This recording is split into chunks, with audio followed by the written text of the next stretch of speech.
Rápido y brutal. Rápido y brutal será el ataque en contra de Irán. Es la amenaza del orangután naranja de la Casa Blanca, que impotente por no poder abrir el estrecho de Hormuz, este 13 de abril del año 2026 se va duro y a la cabeza en contra de las autoridades iraníes. Pero no solamente esto, el día del domingo de la Divina Misericordia ofende a los católicos poniéndose una imagen de él como Jesucristo haciendo milagros, salvando a los pobres y escuchando las peticiones de los feligreses. Y después arremete contra el Papa León XIV, que le ha traído una reacción pues muy importante. Además, los principales economistas de su propio país dicen que el problema no solamente va a ser el tema del gas y el petróleo, porque Trump está tratando de justificar que para abrir el estrecho de Hormuz, entonces él lo tiene que cerrar por completo, que de todas formas dice, él es petrolero, él es gasero, refiriéndose a Estados Unidos, como si Estados Unidos fuera él, y como si solo aquello que está para aplaudirle a él fuera lo correcto. Sobre Irán dice que va a lanzarles un ataque brutal y fulminante si los iraníes se atreven a dispararle a los buques. Y es que este 11 de abril y después el 12 de abril se hizo muy popular un video en el cual Irán, duro y a la cabeza, les advertían a los buques de guerra de Estados Unidos que intentaron pasarse de la raya que de acercarse a determinada distancia serían objetivos militares de la Armada de Irán. Pero, profe, ¿de la Armada de Irán? Pues sí, de la Armada de Irán. Pero ¿cómo crees, profe, si el presidente de los Estados Unidos, que nunca miente, ya dijo que la Armada de Irán está completamente derrotada, que sus lanchas rápidas fueron hundidas al estilo de lo que hizo en el Caribe en estos meses anteriores? Bueno, pues entonces, esos barcos fantasmas de la Armada iraní que no existe, esos fantasmas que abundan en el estrecho de Hormuz, espantaron al barco porque unas misteriosas voces metafísicas, nótese mi sarcasmo, empezaron a advertirle a los buques estadounidenses que de proseguir el camino en la dirección equivocada se convertirían en blancos de ataque. Tienen 30 minutos para dar la vuelta y marcharse y ya están corriendo 28. Así que en cuanto escucharon la salida, el siguiente paso que hizo esa armada fantasma, esa marina fantasma, porque Trump dijo que ya la eliminó toda, entonces eran voces raras que salían de no sé dónde, decían a todos los barcos que se encuentren navegando en estas aguas sin permiso, retírense a por lo menos 10 millas de distancia de los buques de guerra de Estados Unidos porque en pocos minutos serán blancos de ataques. Estos dieron media vuelta y se marcharon a pesar de que el mentiroso Comando Central de los Estados Unidos salió a decir que era mentira que Irán les hubiera espantado y mostró algunas fotos borrosas, por cierto, de dudosa calidad, porque sus navíos estaban transitando el estrecho Hormuz y desminando, cosa que fue inmediatamente desmentido por Irán, que en esta guerra pues también ha sido superior en la guerra de narrativas, porque Irán, que estaba siendo tratado en la prensa occidental como un estado paria, pues hoy en día tiene las simpatías del sur global y Donald Trump sí ha estado siendo reducido a gobierno paria al que solamente le hace caso, pues su propio gabinete. Pero incluso si ustedes me dicen, profe, pero también Israel le hace caso, miren ustedes lo que está circulando en las redes. Es Benjamín Netanyahu diciendo, tal cual, así con todas sus letras, que J.D. Vance y Donald Trump le reportan a él. Por ejemplo, en las conversaciones que tuvo con la delegación iraní en Pakistán, Netanyahu asegura que J.D. Vance le reporta hasta el último detalle de las conversaciones de paz. Me informó con todo detalle cómo hacen a diario los miembros de esta administración. Así que si Trump trata al mundo como dictador, con Netanyahu se comporta como un vasallo y prácticamente Netanyahu cada que puede lo humilla porque apenas da una orden Trump, Netanyahu se la revierte en cuestión de horas, no tiene ninguna consecuencia, al contrario, tiene más lealtad y se ve obligado a pues prácticamente hacer lo que este señor le dice. ¿Y qué creen además? El periodista conservador derechista Tucker Carlson, en una entrevista para Televisa y Univisión en México, le confesó a Enrique Acevedo, el titular de Noticieros Televisa, en una entrevista que tuvieron recientemente, que sentía una profunda lástima por Donald Trump, como la que siente por todos los esclavos del mundo que no tienen pues la facultad, ni la capacidad, ni la libertad para expresarse siguiendo sus propios criterios. le dicen, oiga, pero usted era muy cercano a Donald Trump. Y lo que respondió Carson fue estremecedor, porque dice, efectivamente, nunca pensé que nuestra distancia se debiera a que pone a Israel primero, a que está sirviendo a un gobierno extranjero, y siento una profunda e inmensa lástima por él, como la que siento por todos los esclavos que no pueden tomar sus propias decisiones. Duro y a la cabeza, pues mientras Donald Trump se ensaña con el planeta, pues mire usted que con Netanyahu dobla las manitas y un poco más. En el caso de Irán, dice que Estados Unidos ya se preparó para disminuir a las lanchas en el Caribe y lanza una nueva advertencia en contra de Irán, asegurando que cualquier embarcación que se acerque al bloqueo naval será eliminada de inmediato mediante un método rápido y brutal, igual al empleado contra el narcotráfico en barcos en el Caribe. Es decir, Donald Trump puede ir a acosar a Irán a sus costas de Bandar al-Abbas, puede ir a acosar a Irán desde el Golfo de Omán. Imagínense usted si los iraníes mandaran a su armada cerca de la Florida, o cerca de Seattle en el Pacífico, o cerca de las costas de San Diego, o cerca del Golfo de México en Nueva Orleans. Eso sería el Estado terrorista de Irán nos amedrenta, nos acecha, libertad de navegación. Pero si es al revés, Donald Trump dice, cualquier embarcación que se acerque la vamos a hundir. Y si los iraníes se atreven a bombardearnos, los vamos a exterminar. Aunque Donald Trump se le olvida el pequeño detalle de que si ni el Gerald Ford, que costó 14 mil millones de dólares, pudo acercarse más allá del Mar Rojo, y si el Abraham Lincoln no se acerca a más de 1,600 kilómetros, y el mismo Trump reconoció que el primero tuvo 17 oleadas de misiles y cada 35 segundos sus aviones tuvieron que irse, correr por sus vidas, y el Abraham Lincoln tuvo más de 100 misiles que le intentaron alcanzar y algunos le alcanzaron, pues el mismo Trump está dando la razón de por qué ese bloqueo no va a ser en Hormuz, va a ser en el Océano Índico, que es a donde Irán le ha sugerido que se marchen si no quieren ver sus buques hundidos, como pasó con otros buques que Estados Unidos no reconocía. Así que Trump insiste, pero de verdad es una ridiculez que siga insistiendo en que gran parte de la flota iraní ya ha sido destruida, aunque reconoce que quedan pequeñas lanchas de ataque rápido. Pero con esas lanchas pequeñas de ataque rápido, pues Irán les está bloqueando el estrecho de Hormuz y han generado que Trump, en una muy deficiente política de comunicación, diga tonterías como les hemos derrotado, ya no hay más que puedan hacer, solo tienen 1 o 2 drones para disparar, así que Europa tiene una labor sencilla, vayan y que mueran sus soldados, y Europa le dice, esta no es nuestra guerra, vaya usted. Y entonces Trump, pues todo el show que hemos estado viendo de analizar la posibilidad de exterminar la civilización iraní para que nunca más vuelva, o sea, a 92 millones de habitantes, porque no puede abrir el estrecho de Hormuz, es por lo demás, o por lo menos, ridículo. La Armada de Irán, dice Donald Trump, inventándose las cifras sin poner un reporte concreto, ya tiene 158 barcos en el fondo del mar. Dice, lo que no hemos golpeado su pequeñísimo número de lo que ellos llaman barcos de ataque rápido.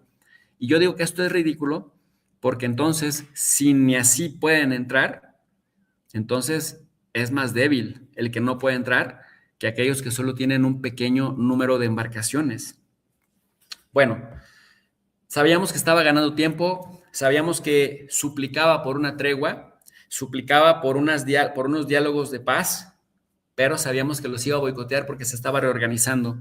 Y el tiempo, pues, nos está dando la razón, porque hoy, cuando estamos observando que llegan aviones cisterna, los stratotankers, los que se les conocen como gasolineras voladoras, al aeropuerto de Tel Aviv, ahora que están movilizándose miles de soldados hacia la región, y que prácticamente muchos se están reagrupando en Arabia Saudita y en Emiratos Árabes Unidos principalmente, así como en Kuwait. Bueno, Irán ha respondido. Cualquier país del Golfo que sea cómplice de Estados Unidos nuevamente ya tuvo una probadita de lo que somos capaces de hacer. Y ningún ataque de los Estados Unidos es posible con éxito si no se utilizan los aires, la tierra y el espacio marítimo de cada uno de estos países. Por lo tanto, ante cualquier ataque contra nuestras instalaciones energéticas, vamos a desaparecer sus centrales energéticas y quizás sus plantas desalinizadoras. Por lo tanto, no habrá baterías antiaéreas que eviten esa hecatombe. Y entonces sí, la economía mundial desde sus cimientos se va a empezar a erosionar. Los economistas de universidades como Princeton, Berkeley, Chicago, Harvard, Houston, dicen, el sur de Texas, dice, ya el problema no solamente va a ser de precios, el problema ya no va a ser solamente de fluctuaciones basadas en la especulación, no. El problema va a ser de escasez de los servicios y de los recursos, porque si no hay recursos, no hay servicios, y si no, vendrá la especulación. Y esto apenas empieza. Sirva pues esta introducción, queridos alumnos digitales, en el marco en el que Trump escala la guerra al cerrar Hormuz y al amenazar con que hará una devastación total en caso de que alguno de sus buques no le dejen trolear, no le dejen molestar, no le dejen bullear a los demás países tranquilamente y que llegan más aviones de Estados Unidos a Tel Aviv, al aeropuerto Ben Gurión.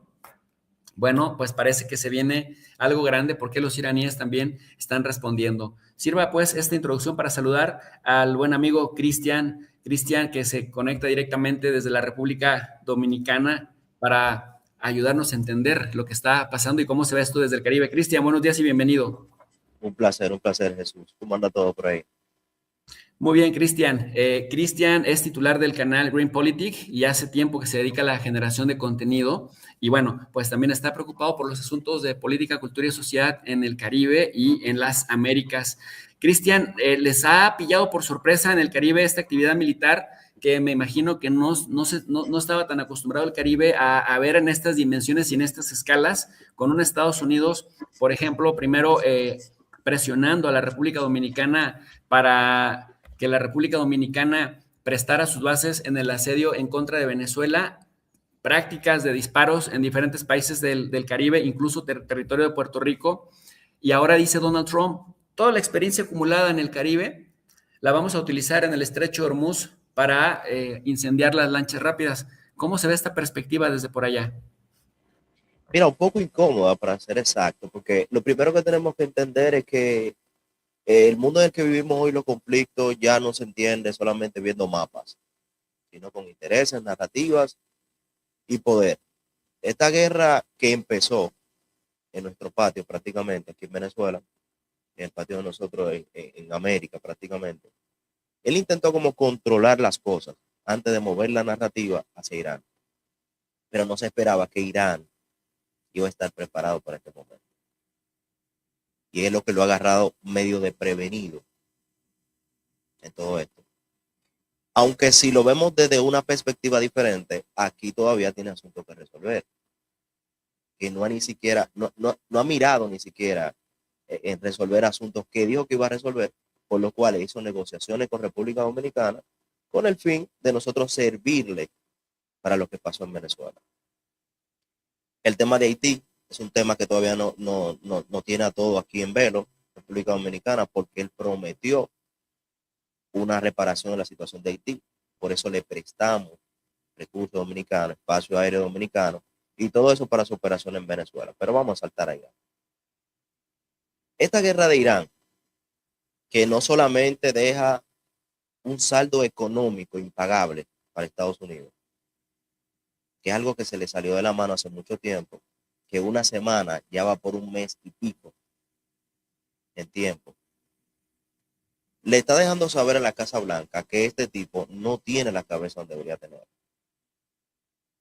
Porque nosotros hablamos del estrecho de Hormuz, hablamos de todo esto, pero Irán está jugando al partido que él quiera jugar, está jugando en su cancha.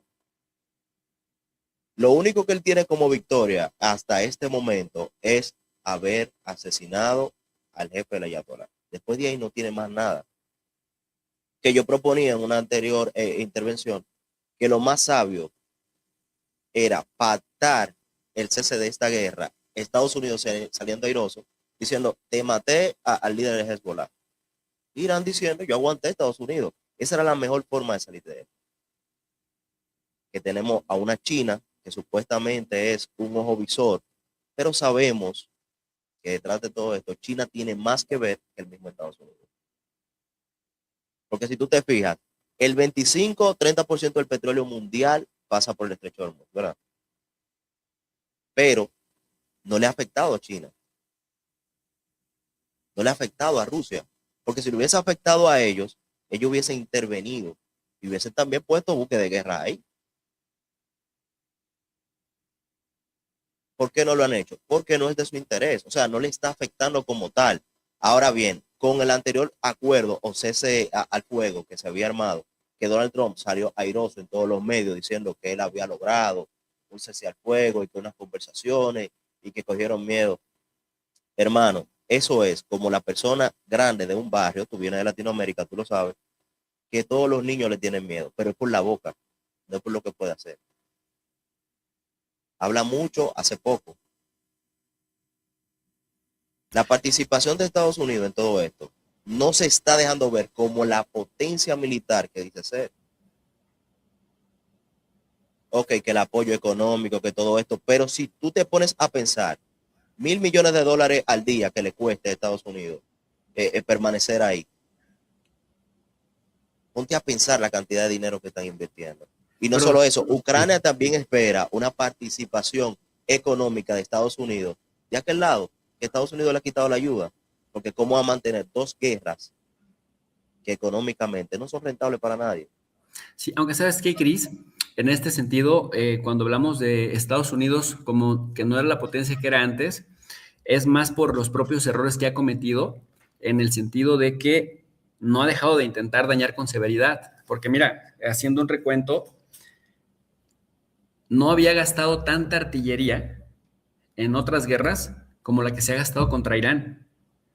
Israel mismo. Yo tengo 25 años estudiando el tema de Israel, he estado 4 veces en Israel haciendo trabajo de campo, publiqué un libro sobre el conflicto palestino-israelí, conozco, he trabajado temas de seguridad en temas de Irán, temas de Líbano, de Siria, del Medio Oriente en general. Y analizando las guerras desde el Nakba, en el 48, la guerra del Canal de Suez de 1956 contra Egipto, la guerra de los 6 días, esta que inició en contra de Egipto y de Siria de sorpresa y Jordania, y también después las incursiones en el Líbano en 1983, que por cierto, por esto nació Hezbollah, el Hezbollah, el Partido de Dios, y las guerras que ha llevado a cabo de exterminio. Voy a dejar un poco el tema de Gaza aparte, porque en Gaza Gaza es una tragedia humana que se cuece aparte, pero en guerras contra otros estados, todo lo que Israel había lanzado en estas guerras anteriores de artillería, se la lanzaron a Irán tan solo en una semana.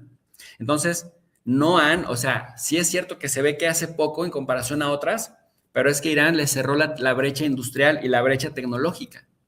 Dicho de otra manera, es más acierto de Irán que ganas de fastidiar y de hacer daño por parte de Estados Unidos y de su patrón Israel. O sea, sí le tiraron a matar con todo, sí querían degollar la cúpula, llevan años planeando el derrocamiento del gobierno teocrático, porque cuando hablo de régimen me refiero a las reglas, a las normas, a la arquitectura política de Irán como una teocracia. No lo digo despectivamente como lo suelen hacer los medios de comunicación tradicionales. Y entonces, en algo estoy muy de acuerdo contigo, calcularon mal, porque los servicios de inteligencia no se esperaban que tuvieran tantas cuevas y dentro de las cuevas tantos almacenes modernos con miles y miles de drones y sobre todo miles de misiles balísticos de diverso tipo de alcance y con diversas capacidades de cargar ojivas. Y cuando hablamos de ojivas no solamente hablamos de los nucleares, sino ojivas convencionales. Y en ese contexto pasó al revés también. Irán prácticamente, y lo reconocen los propios analistas iraníes cuando dan entrevistas a la prensa occidental, decían, pues la guerra de los 12 días nos entrenó, tuvimos muchas deficiencias en la defensa porque aunque teníamos toda esta arquitectura de seguridad y balística, no la habíamos utilizado. Y tú sabes, querido Cristian, cuando te compras un coche nuevo, pues hay que ver las luces, en dónde está el botón, cuál es el freno de mano, porque cambia la estructura.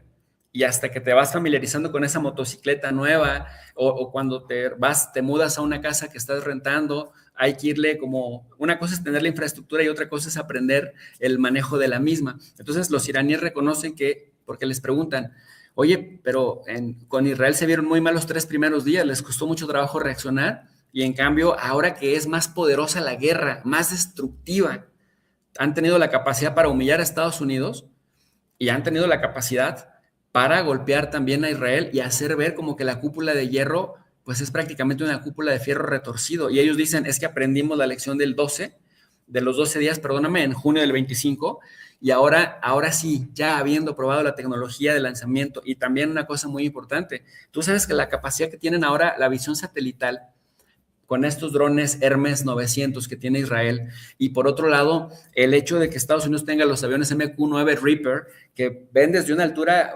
brutal y vuelan a una velocidad muy grande, y que es como tenían espiando al Ayatollah y a la cúpula militar que fueron exterminando. De hecho, al 85% de la cúpula la eliminaron a traición en esa reunión con el Ayatollah, por eso fue tan espectacular el golpe. A traición, sí, ellos dirán de sorpresa, operación cicatriz o como le llamen, pero la tecnología en un principio hizo diferencia en los primeros días y después Irán fue dándole la vuelta. Dejan una huella de calórica térmica. Les da la suerte que de forma satelital dicen en este cuadrante, en estas coordenadas, salió un misil y en 10 minutos pega un misil. Por lo tanto, ellos tienen que moverse, lanzan el misil y tienen que moverse y aprendieron como esta tecnología. Lanzar y moverse y tener distribuidos a lo largo y ancho de todo el país, pues buena capacidad de golpeteo. Por lo tanto, para los estadounidenses y para los israelíes, ver que de pronto salen del Baluchistán, salen de Azerbaiyán del sur, que es la parte norte de Irán, salen de Isfahán, salen de Teherán mismo y van saliendo de las montañas de Taz, es como a dónde disparamos, si todos los días nos disparan de diversos lados, vamos y golpeamos a donde aparece la huella térmica, pero resulta que luego nos disparan del norte y pegan con precisión, y la desventaja de Israel pues es que el territorio es de 25,000 kilómetros cuadrados únicamente, muy pequeñito. En ese contexto, estamos viendo una guerra de tecnologías, la tecnología especializada en conflictos asimétricos contra la tecnología dominante que busca avasallar un país y que empieza a entrenar en pequeños conflictos como pasó en Venezuela para llegar, digamos, al grande, ¿no? Que era, en este caso, Irán. No, no, tiene total razón, Jesús, tiene total razón. Mira qué pasa con todo esto. En el caso de la tecnología que estamos utilizando, ojo, Rusia todavía quiere jugar y está dispuesto a prestar sus juguetes a Irán si es necesario para entrar al juego. Eso lo sabemos. Ahora bien, ellos jugaron muy bien el truquito de deja un cebo aquí o esta huella térmica que ataquen aquí, pero aquí lo que hay es misiles viejos. De hecho, se habla hasta de pintura en el piso. Sabemos que eso no es real, pero se habla de eso. Pero una forma de ellos disuadirlo así. Si tú te das cuenta, con ese tipo de comportamiento que ellos han utilizado, es que la inteligencia de Irán no es lo que era anteriormente. No son estos muchachos intentando aprender algo, intentando manipular un arma, no, ellos crearon sus propias armas también. Y cuando hablan de misiles de largo alcance, no están hablando de transatlánticos. Y cuando hablan de ojivas, hay que tener cuidado. Porque al principio Estados Unidos decía que iba a Irán por las ojivas nucleares, por el tema del uranio. Y hace rato que ese tema pasó de hoja ya. Entonces, si Estados Unidos no se organiza hoy, porque si tú te fijas, hay un tema también de relación entre Estados Unidos y la otra parte. ¿En qué sentido? Fácil. Estados Unidos dice un cese a la guerra, pero la otra parte dice no, yo voy a seguir atacando por aquí. Porque el cese a la guerra es ahí, pero aquí seguimos peleando. Y si dos aliados no se llegan a poner de acuerdo, lamentablemente no va a tener un resultado eficaz todo esto. Como te decía anteriormente, Estados Unidos se está quedando sin recursos, hace este cese a la guerra para poder subsidiar el combustible que han gastado en todo este tiempo, para poder rellenar esos buques, para poder reorganizarse, porque se están dando cuenta que están perdiendo la guerra de forma mediática, de forma armamentística, hasta de forma militar, porque cuesta demasiado tú enviar militares a apoyar una guerra. Irán es un pedacito. De hecho, nosotros somos más, República Dominicana, que es una isla, es más grande que Irán.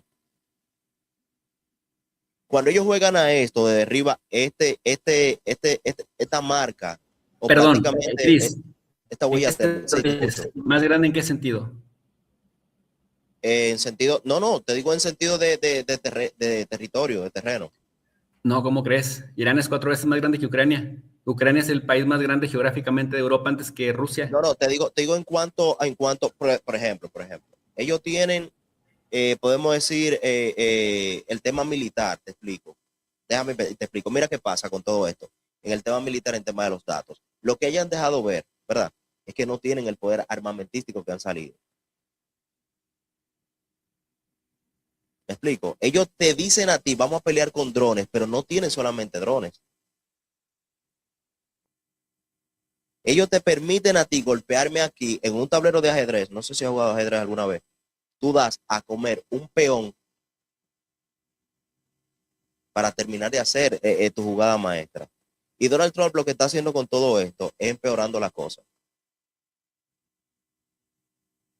Como quien dice, tratando de una forma u otra, buscando que de una forma u otra, por la boca, ellos cojan miedo y permitan a Estados Unidos coger un poco más de fuerza. Y le han desmontado la película poco a poco. Porque le han mostrado que con la boca no se va a ganar una guerra. Y Donald Trump no tiene más que una voz alta, más nada ahora mismo. Porque lo que Irán tiene detrás son dos potencias. Tiene a Rusia y tiene a China. Este tablero se está jugando y nosotros queremos ignorarlo entre China y Estados Unidos por un tema económico.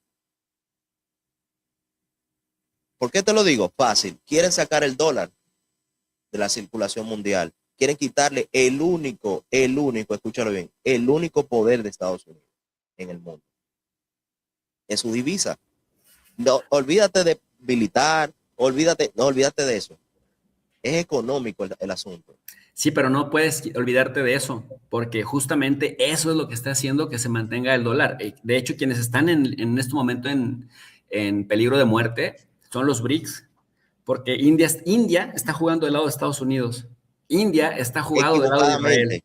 De forma equivocada. No, bueno, independientemente de si se equivoca o no, los estados tienen sus propios intereses nacionales, claro, pero la sí. India, y buscan maximizar sus intereses con cada movimiento. Entonces, India es históricamente enemiga de China, históricamente enemiga de China. De hecho, forma parte de lo que se conoce como el Quad, junto con Reino Unido, junto con Australia y junto con Japón. Están tratando de acechar a China históricamente. A mí, de hecho, el movimiento que me sorprendió de la India hace 20 años es hacia los BRICS, pero también se comprende porque la India compra el 70% de sus armas de Rusia.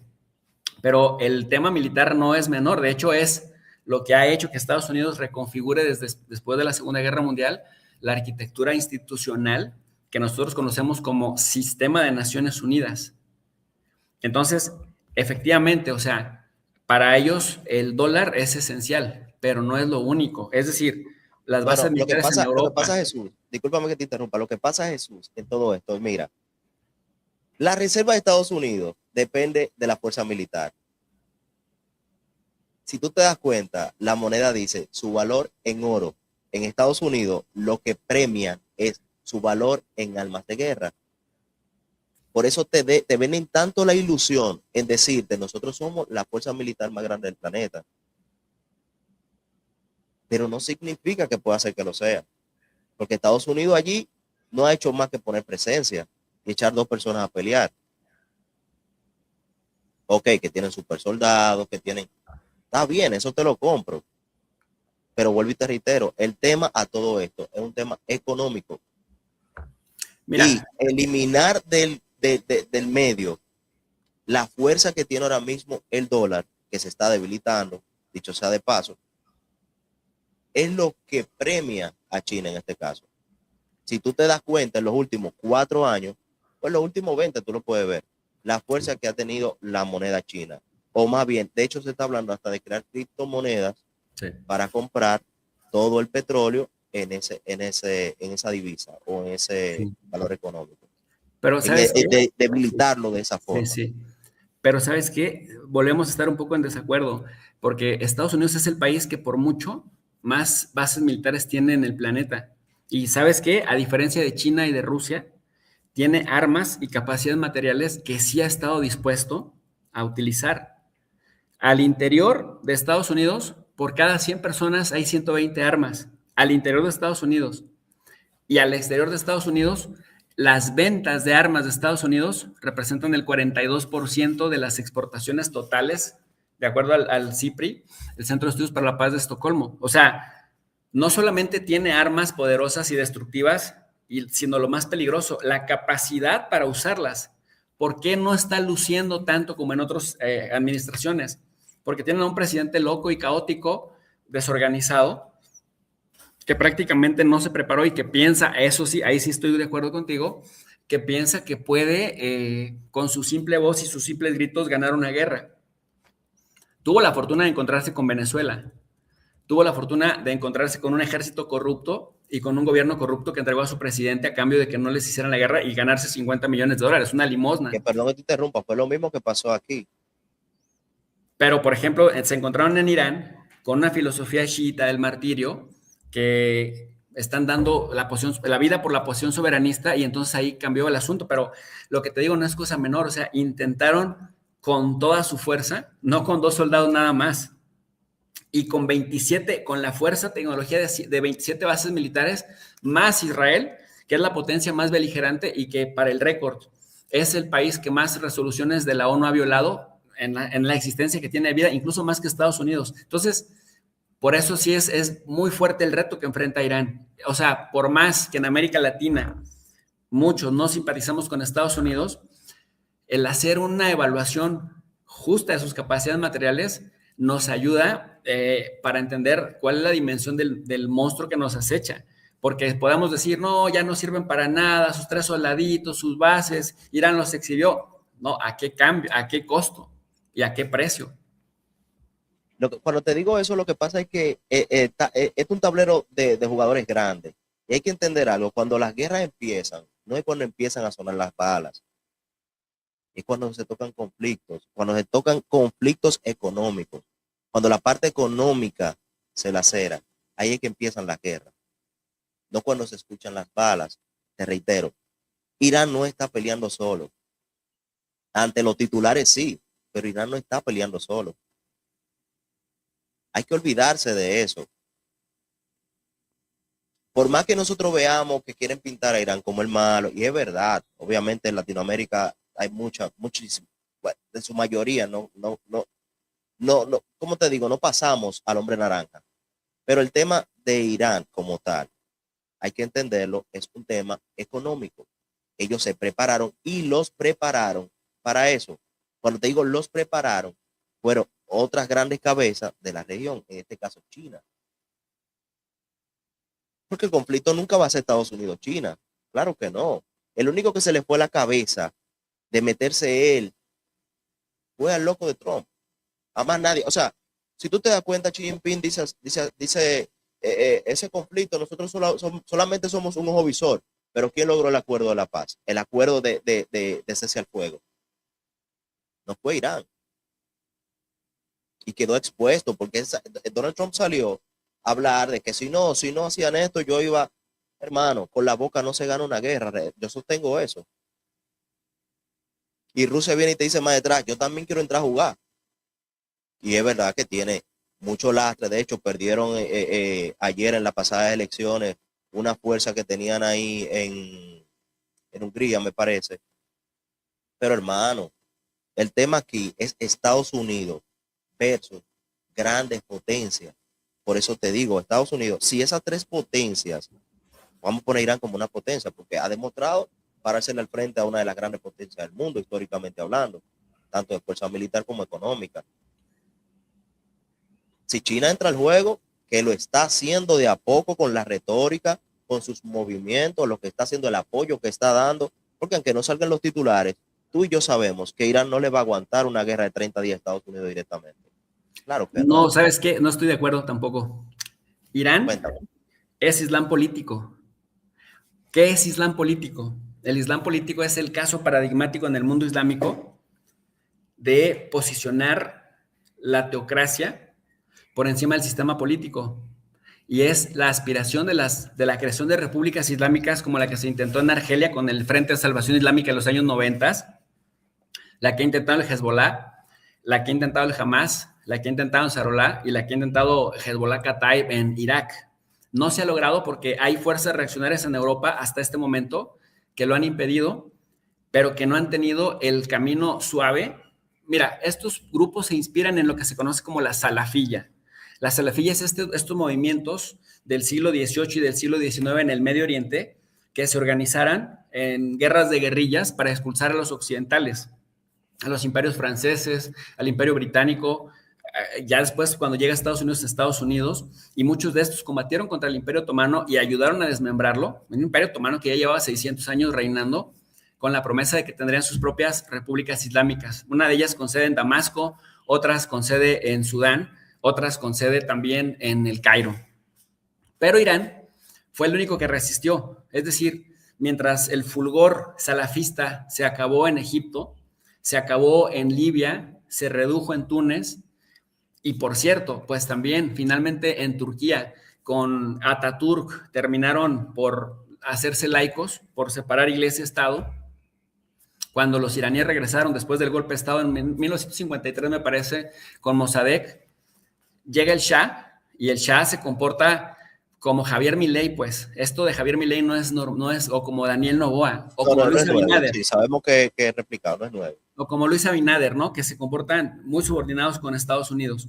Pero entonces, eso fue precisamente esa desigualdad que se generó de la imposición capitalista que vendía los recursos al extranjero o los regalaba, pues una reacción como la que se decía del siglo XIX de repúblicas islámicas. Entonces llega Irán, se implanta, le hacen una guerra brutal las petromonarquías, y el mismo Estados Unidos le da armas químicas y bacteriológicas a Saddam Hussein, que después de 8 años de guerra asimétrica en contra de Irán, Irán les da la vuelta.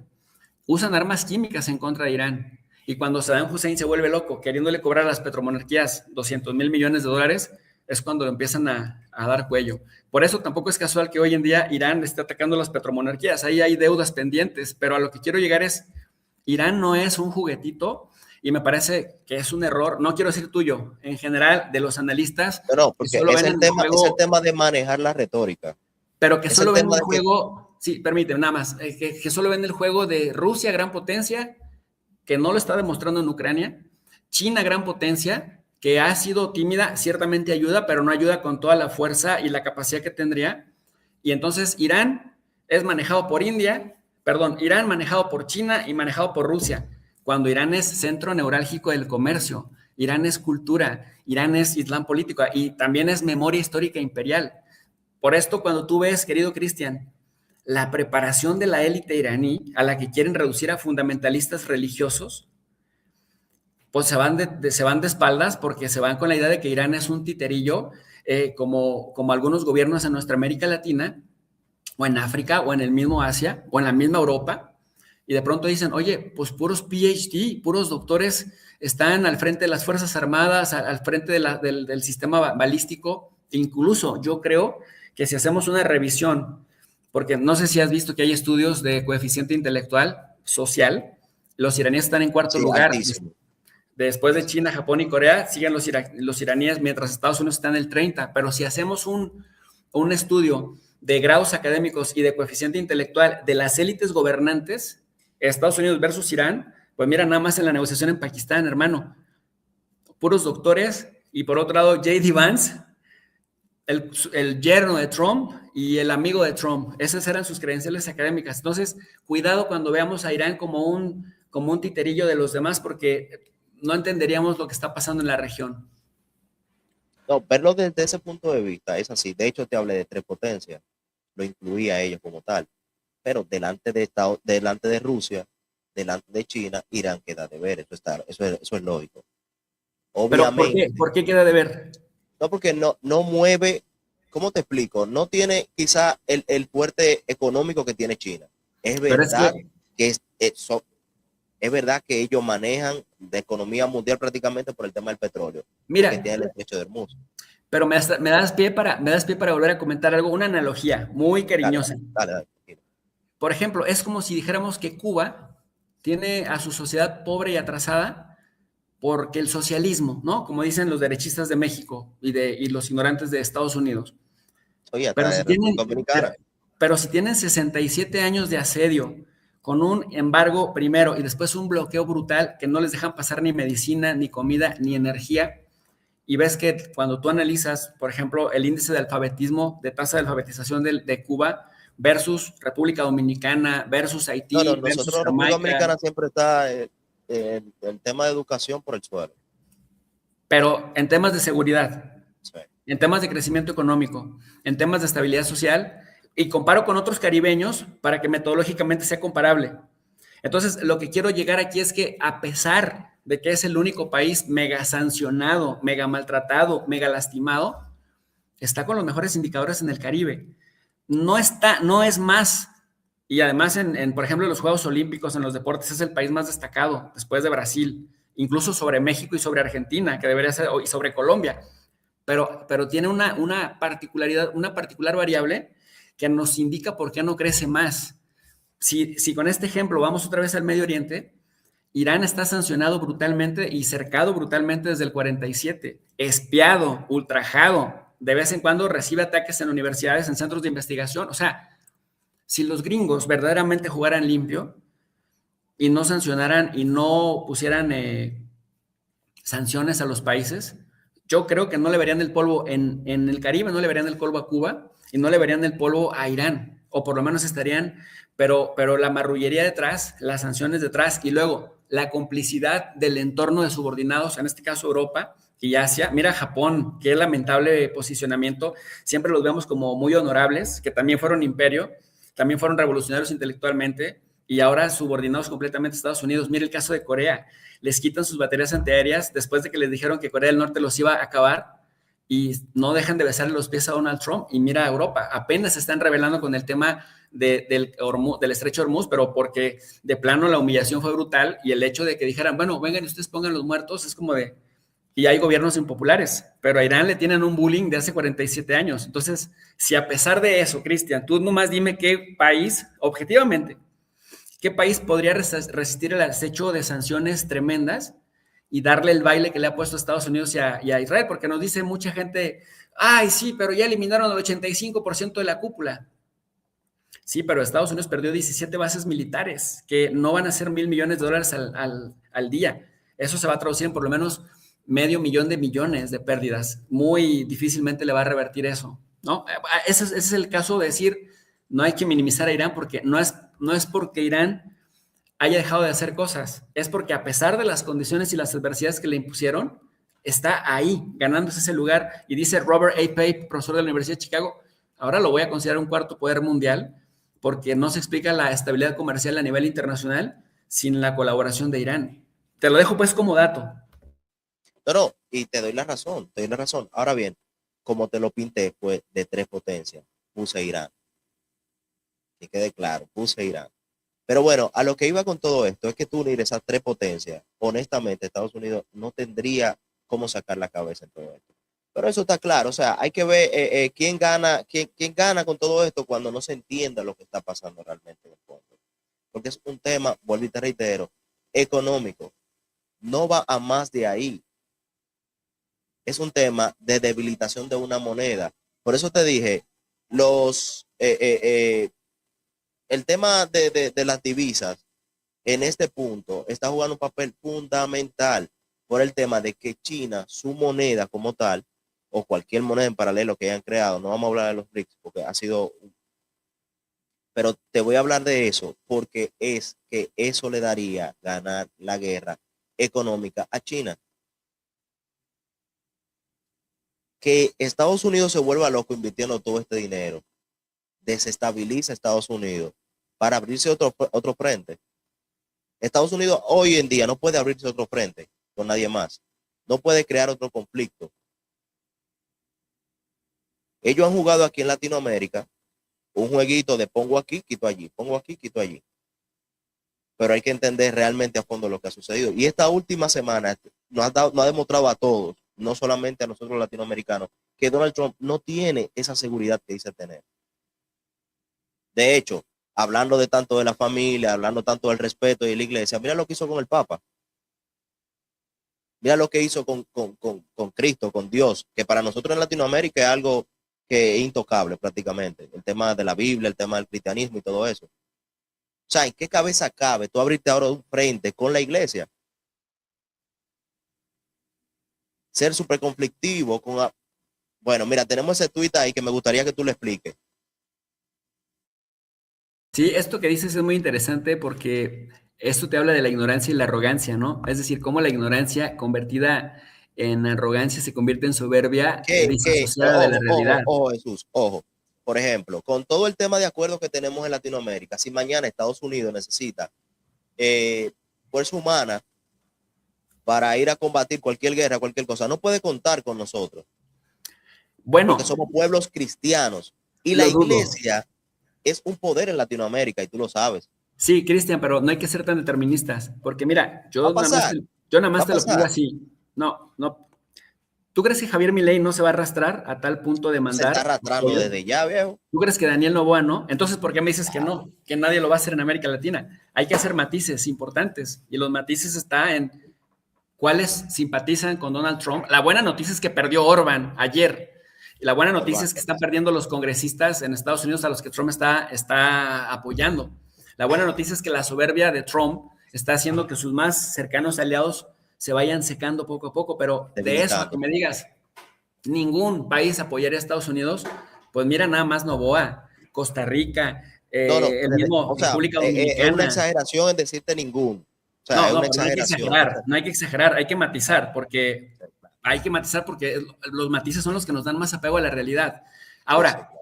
¿qué sí es lo que puede generar el que Trump se esté metiendo con el Papa? Que el Papa es extremadamente brillante y que incluso aunque mucha gente no sea católica, muchos cristianos se sintieron muy agredidos con esta imagen de Trump haciéndose pasar por Jesús y agrediendo al Papa. Y entonces, mira, hay No, y cuatro mensajes. en fechas tan delicadas, que pasa, Sí, empieza la cuaresma, acaba de pasar la Semana Santa, por ejemplo, aquí en República Dominicana, que son sí. temas súper delicados, o sea, súper Voy a sensibles. presentar cuatro mensajes de respuestas magistrales del Papa que pudieran, incluso frente a la cristiandad del propio Estados Unidos, pues restarle puntos a Donald Trump. Dice el Papa León XIV, hoy volvió a la carga. Y dice, el mar y el desierto son desde hace milenios lugares de enriquecimiento mutuo entre pueblos y culturas. Hay de nosotros si los convertimos en cementerios donde muere también la esperanza. Liberemos del mal estos inmensos depósitos de historia y de futuro. Denunciemos y eliminemos las causas de la desesperación. Luchemos contra quienes se lucran con la desgracia ajena. Este mensaje encriptado va para el MAGA, del cual, aunque muchos son evangélicos, mormones, bautistas, metodistas, Son creyentes, sí. son creyentes en Jesús, pero además lo que está diciéndoles el Papa es lo que Trump les prometió en campaña. Y hoy sí, desde Vaticano News, la cuenta oficial del Vaticano, ponen esta entrevista que le hacen en el avión, esta es la cuenta del Vaticano, y dice el Papa abiertamente, no tengo miedo del gobierno de Trump ni de proclamar en voz alta el mensaje del Evangelio, porque le dijeron, oiga, las palabras de la mañana tienen nombre y apellido, y el Papa dice, pues sí, no le tengo miedo a Trump, ni tampoco proclamar en voz alta el mensaje del Evangelio. Esto me parece que le va a hacer ganar más seguidores al Papa y le va a hacer perder más seguidores a Trump, que esa base, socavándole la base social, es la que le va a debilitar más. Y dice también la respuesta que le da a dos periodistas, ya estuvo bueno de tener la paz, hay que acabar con las guerras y no le tengo miedo aunque patalee. Y mira la jugada de Irán, cuando te digo que están en la jugada y que no son cualquier cosa y que son todo menos marionetas de Rusia o de China, Irán se cuece aparte, que tengan alianzas estratégicas es distinto, pero que no tengan las mejores condiciones económicas se debe a factores de Sí, de sanciones. Pero subyugación, mira sí. las respuestas que da, por ejemplo, Masoud Pezeshkian. Trump dice, ¿no? Ridículamente, ya eliminamos a toda la cúpula y ahora el nuevo régimen, y luego tienes al mismo Masoud Pezeshkian que tiene 2 años y lo volvemos a tener acá. Su santidad el Papa León XIV, en representación de la gran nación de Irán, condeno la ofensa de vuestra santidad y declaró que la profanación de Jesús, la paz sea con él, el profeta de la paz y la fraternidad, no es aceptable para ningún hombre libre. De Dios le deseo la gloria. Imagínate que el presidente del país, al que nos han dicho que es un país que patrocina el terrorismo, que es el demonio en persona, que es una Te esté autocracia y hablando que de es además paz y una de dictadura, amor y de Cristo, sí, claro. es el que habla de Cristo, siendo musulmán chiita, y el que se dice que es cristiano, profana, Bueno, hace una el que herejía. prometió y ganó unas elecciones, prometiendo, aparte del tema de América y todo eso, eliminar el tema de la homosexualidad, fortalecer el tema de la familia, volver a esos valores. Esos son los valores que a los que él vuelve. De faltar Imagínate el que el que respeto está a un siendo más tema coherente, cristiano. claro, y el que está siendo más coherente es Masud Pezeshkian, y el otro se convirtió hasta en un protector de pedófilos y de pederastas. También el otro que desde Europa le respondió fue Pedro Sánchez. Cita textual de lo que dice: quien siembra vientos recoge tempestades. Mientras algunos siembran el mundo de guerras, León XIV siembra la paz con valentía y coraje. Será un honor recibirla en España dentro de unas semanas. ¿Y esto sabes de dónde, desde dónde lo escribe Pedro Sánchez? Desde China. Para entender el mensaje, los mensajes que se están cruzando en estos momentos. Sí, por eso te dije que abrirse un nuevo frente a Estados Unidos le resta muchísimo y más cuando es una fuerza con el tema de la iglesia. Porque tú y yo somos de Latinoamérica, tú eres de México, yo soy de República Dominicana y nosotros podemos entender más que cualquiera el tema del evangelio, cómo se vive aquí. Cómo hay tanta gente que son tantos fanáticos, creyentes, hay que decir, porque el evangelio también trae fanatismo. Hay muchos fanáticos, muchas personas que se viven realmente el sinnúmero de religiones que tenemos aquí en la región. El abrirse de este frente ahora mismo fue lo peor o la peor jugada que pudo hacer. No sé si en medio de la desesperación, en medio de no saber qué hacer. O sea, era lo último a lo que tú tenías que llegar. Porque de hecho la iglesia hasta este momento no se había mencionado de esta forma. No había, el Papa no había sacado la boca hasta este momento de esa manera. Y entonces a uno abrir los ojos y darse cuenta que Europa entero está en contra de lo que está sucediendo. Que Latinoamérica, o sea, en tu casa, tú tener enemigo a tu esposa, a tus hijos, dice mucho. Que muchos latinoamericanos estén pensando de la forma en que tú y yo hoy estamos analizando todo este tema, dice mucho. O sea, no tiene el apoyo real, porque puede ser que tenga el apoyo de un mandatario, como es el caso de Milei, que sabemos que anda de las bebotas, que si Estados Unidos dice mañana esto es por aquí, él lo hace así tal cual, eso lo sabemos. Y de hecho eso no va a ser problema. Pero el tema está, para nosotros entender un poquito lo que pasó y la lógica del bloqueo, del último bloqueo que tuvimos, hay que entender, ¿estás ahí? Adelante, aquí estoy. Ok, ok, ok. Hay que entender que nada de lo que está pasando hoy él lo tenía planeado o estaba preparado para lo que está sucediendo ahora mismo. Qué Porque tú bueno que puedes lo... decir, por ejemplo, movimos este avispero para ver qué sale, a ver si salen flores, pero tú sabes que van a salir avispas. Sí, qué bueno que lo comentas, Cristian, porque hay que decirle a la audiencia que generalmente cuando estás en una sala de situación de guerra, a una sala de crisis, cuando vas a empezar un proyecto de esta gran envergadura, se contemplan múltiples escenarios en temporalidades. Yo le comento a la audiencia este artículo que surge, bueno, que no es un artículo, en realidad es un trabajo que mandan publicar en el año 2009 en Brookings Institution, estos think tanks super influyentes en Washington, se llama Road to Persia, la ruta o el camino hacia Persia, que es cómo nos volvemos a apropiar de Persia y hay que hacer a un lado la teocracia. Entonces, administraciones más serias hacen todo un esquema de cuáles son los pasos que van a dar para derrocar a Irán al conocer de su bravura y de su capacidad organizativa para responder. Y entonces dicen, bueno, revoluciones de colores, y luego el gobierno va a responder y decimos que es represor y decimos que es una dictadura y lo deslegitimamos para legitimar nuestras propias sanciones. Cuando vayamos depredando sus condiciones económicas y le hagamos un cerco diplomático, vamos a tratar de negociar y luego vamos a evitar que produzca energía nuclear y que se subdesarrolle. Vamos a tratar de perseguirles sus barcos, sus buques petroleros en el mundo. Decimos que porque está sancionado, porque luego además es patrocinador de terrorismo. Es decir, el ABC y siempre con una cosa que se llama el control de la cadena de consecuencias. ¿Qué puede pasar si decía, no, el ajedrez, ¿con qué jugada me van a responder? Entonces, el controlar la cadena de consecuencias es, ok, me puede responder en este sentido, en este otro, pero para estas respuestas tengo el antídoto. Lo habían venido haciendo hasta la administración Biden pasada. De hecho, el mismo Trump no se animó a hacer muchas cosas contra Irán porque no tenía la capacidad que cree que tiene ahora. pero digo que cree porque ya lo hemos estado viendo. Ha improvisado y por lo tanto ha perdido el control de la cadena de consecuencias.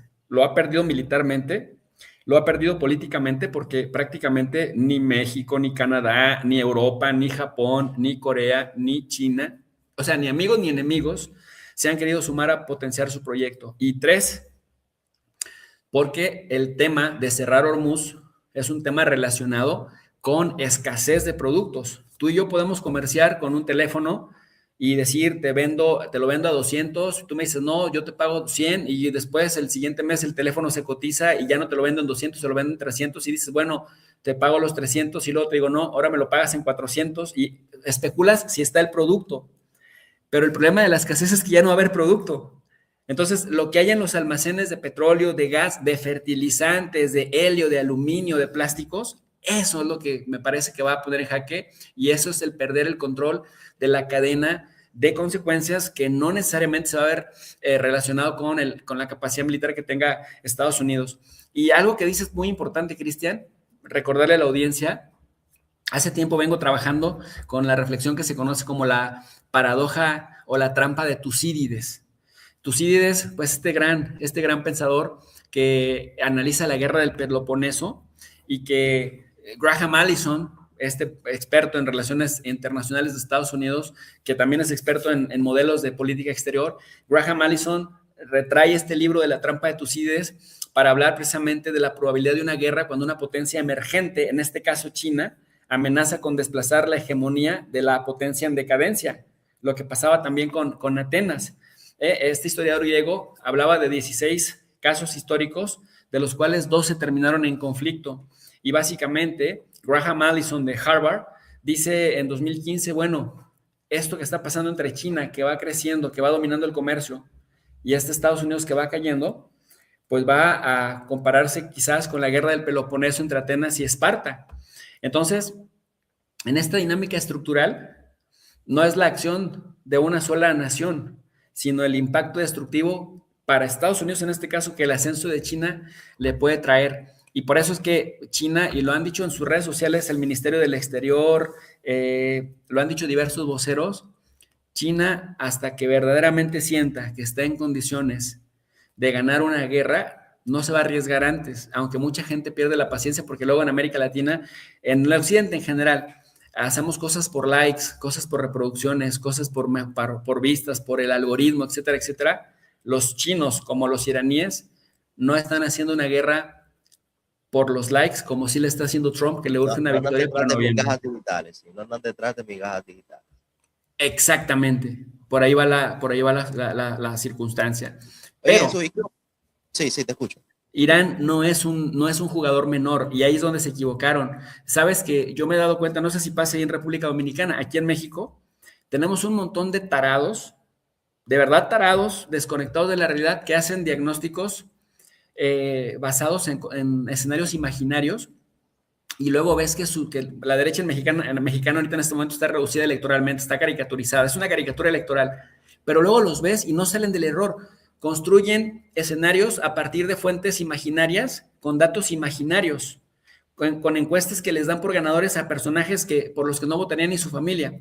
Entonces, al final, fallan en los diagnósticos, fallan en los resultados porque desde la evaluación estuvo alterada. Y Trump, me parece que al subestimar tanto a Irán, se equivocaron y la están pagando y bastante caro.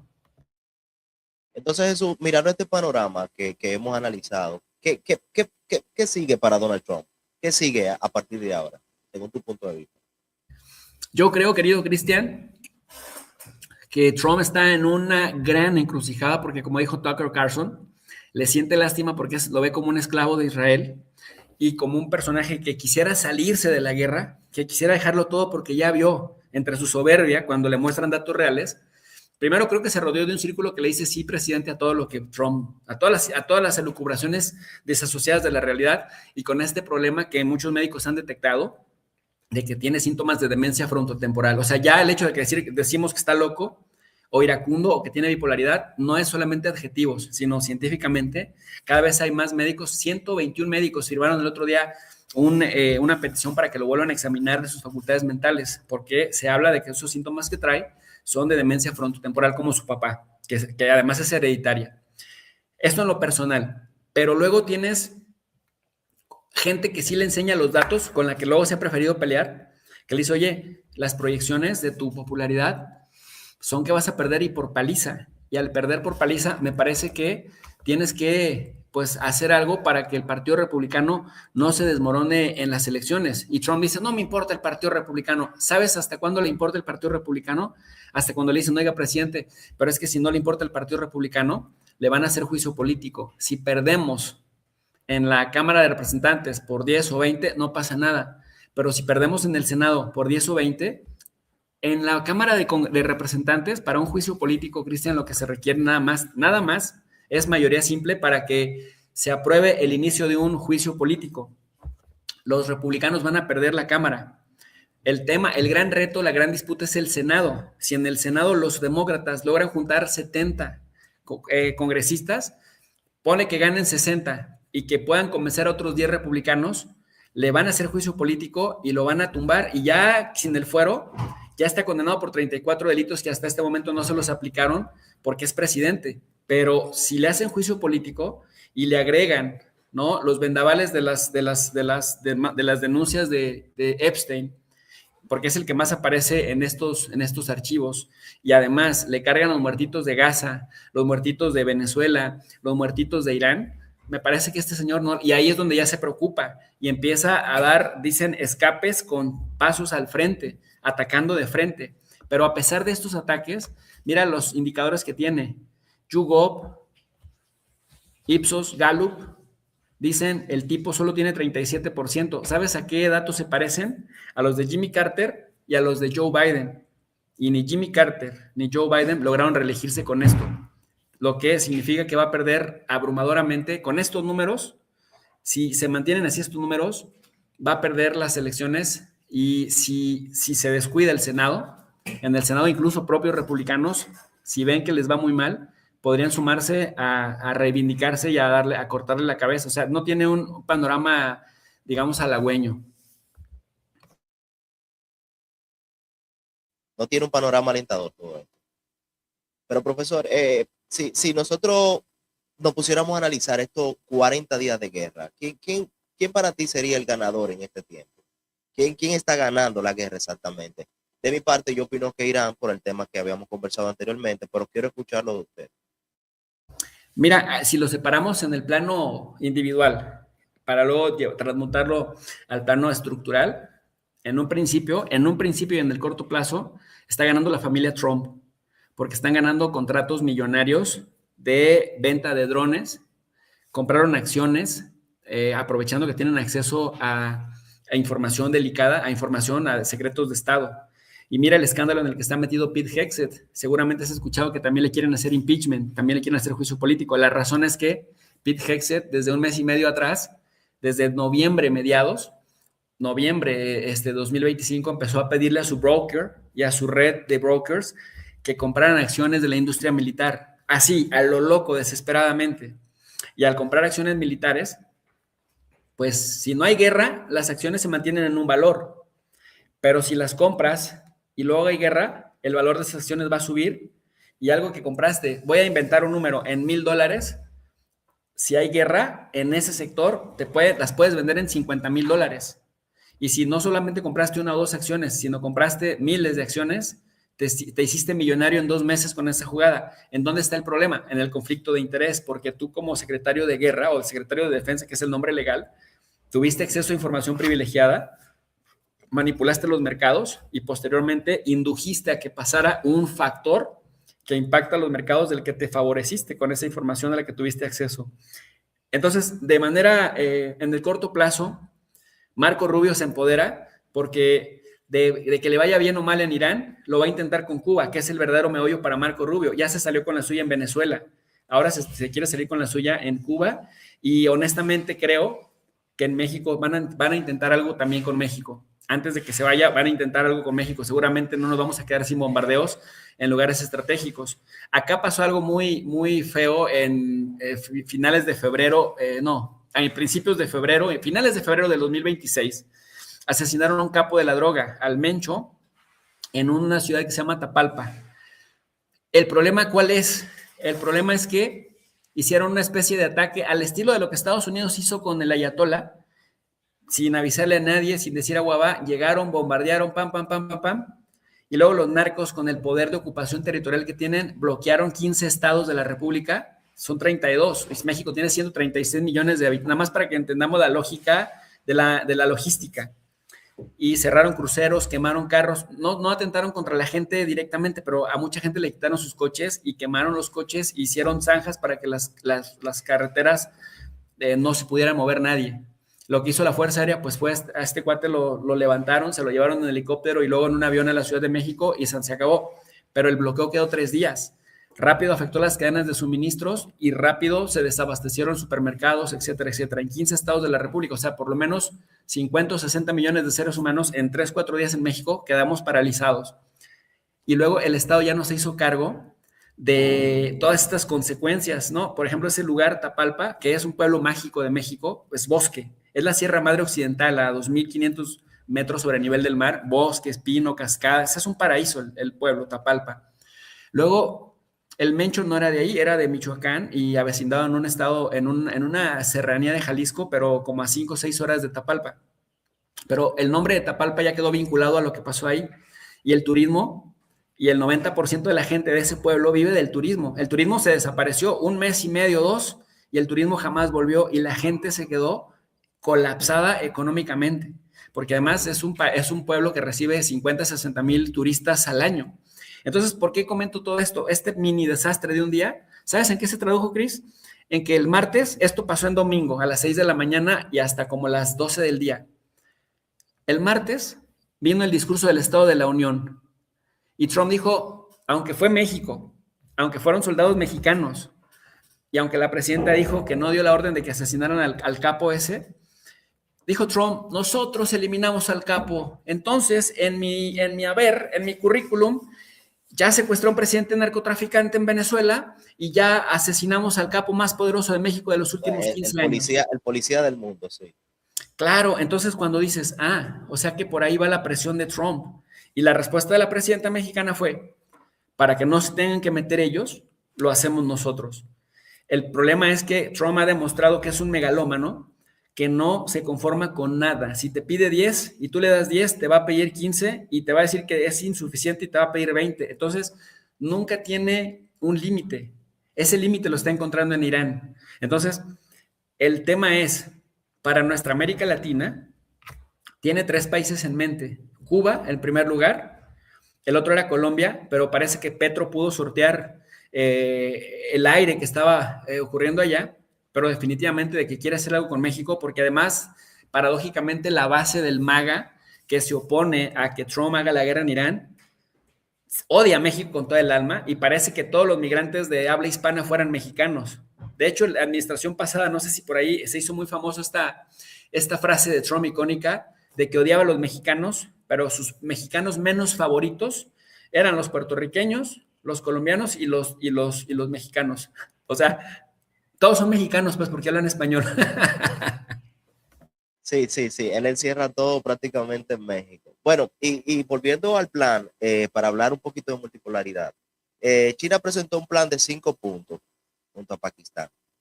¿Usted cree que estamos viendo un nacimiento de un nuevo eje de mediación que reemplazaría a Occidente? China está ganando tiempo. China, hablando del gran ganador, perdóname, nada más. Jesús, antes de que conteste, por la comunidad que me dice, no, tú estás preguntando ahora y tú eres invitado, esto es una conversación, esto es para compartir Sí, ideas. claro, es una conversación y yo celebro que no estemos de acuerdo en todo, porque en la teoría de la acción comunicativa, queridos alumnos digitales, en la teoría de la acción comunicativa, y no se les olvide que este canal pues tiene precisamente el objetivo, la misión de tratar de elevar el nivel de análisis en las redes sociales. Y el análisis se hace cuando hay dialéctica y cuando hay preguntas, respuestas y que no los invitados tienen que a fuerzas estar de acuerdo en todo. Eso es maravilloso porque en la acción comunicativa de Jürgen Habermas, que por cierto acaba de fallecer hace poco, se habla justamente de que la situación ideal de la comunicación es precisamente la lógica del actor racional, en donde cada quien pone sus mejores argumentos sin tratar de convencer al otro, pero poniendo sobre la mesa los mejores argumentos y finalmente la audiencia que se enriquece de los mejores argumentos de las partes en acción, pues es la que se beneficia al final de todo. Entonces es lo maravilloso, es lo dialéctico. Pero lo dialéctico, en serio, no anda por ahí uno que dice que es dialéctico y luego dice puras tonterías y te insultas si lo contradices. Así que no es dialéctico, pero yo te dije que quién creía que eran los ganadores en el corto plazo, ¿verdad? Y mencioné a Trump y a su familia y todo el gran conflicto de interés y mencioné Cuba, México y Colombia por Marco Rubio, que también está empoderándose al punto de que No, y hoy que en sabemos día... la fuerza que está cogiendo en Latinoamérica como tal. Sí. Y lo que decíamos, que dentro del Partido Republicano dicen que en la tierra de los ciegos el tuerto es rey, y parece que J.D. Vance, con todas sus limitaciones, y Marco Rubio se están empoderando. Eso en el corto plazo y eso en el plano individual. En el largo plazo, yo creo que está ganando China, yo creo que va a ganar Irán. Irán está ganando de todas, no sin pagar un gran precio y un gran dolor. Porque, a ver, Cris, ¿qué país resistiría que le maten al 85% de sus mandos militares y a su líder? A mí personalmente, sin ser venezolano, me ha dolido muchísimo el secuestro de Maduro y me dolió como si fuera mi tío, el hermano de mi mamá, te lo digo así de ser humano a ser humano, me dolió verlo esposado, entrando paticojo ahí a las oficinas de las autoridades de Estados Unidos. ¿Con qué derecho? ¿Con qué derecho van y secuestran a un presidente? Es que era un rufián, pero hay mecanismos legales. Ahora, no estoy diciendo que lo sea, quiero ser claro en eso, porque casualmente, desde que lo secuestraron, pues ya no existe el cartel de los soles, ya no existe el tren de Aragua, y ya en Venezuela ya no hay narcotráfico, porque ya Delcy Rodríguez está haciendo que fluya petróleo para Estados Unidos. Entonces, y además ya se empoderó reemplazó a los maduristas con equipos cercanos a ella. Pero entonces ya Estados Unidos, ya el tren de Aragua, los carteles de los soles ya no es un problema, ya hasta le quitaron las sanciones a Delcy Rodríguez, que era la vicepresidenta, pues. Entonces, es molesto que un país con estos personajes violen el derecho internacional, degraden y reduzcan la calidad humana a través de la estigmatización a los otros, a los que intentan dominar, y que luego todavía se jacten y se burlen de eso. Entonces, en ese caso están empoderados ellos, pero China no ha perdido y los iraníes van a salir mejor parados porque no pudieron hacerles nada, por el contrario, ahora surgen como un jugador global, sin el que no se explica la globalización, pero China, en el fondo, no ha tirado hasta este momento una sola bala, porque Irán es el cuarto poder ahora, o va para allá que vuela, pero a un precio de que le eliminaron a parte de su cúpula política y militar, y a un precio de que le han destruido la infraestructura. A China no, Cristian. China está más fuerte que nunca, no ha tirado una sola bala, y no ha asumido ni el costo que Rusia está asumiendo en Ucrania, ni el costo que Irán está asumiendo en el Golfo Pérsico, ni el costo que Estados Unidos está asumiendo quedándose sin aliados, ni el costo que Europa está asumiendo por manejarse de doble rasero. Para unas cosas quiere aplicar el derecho y para otras cosas nada más ve cómo Israel masacra a la sociedad palestina. Entonces, en el mediano y largo plazo creo que China, la trampa de Tucídides finalmente se va a dar. Va a caer, va a emerger, en el Inter quiere guerra para no caer o retardar su caída, pero me parece que ya está en caída libre.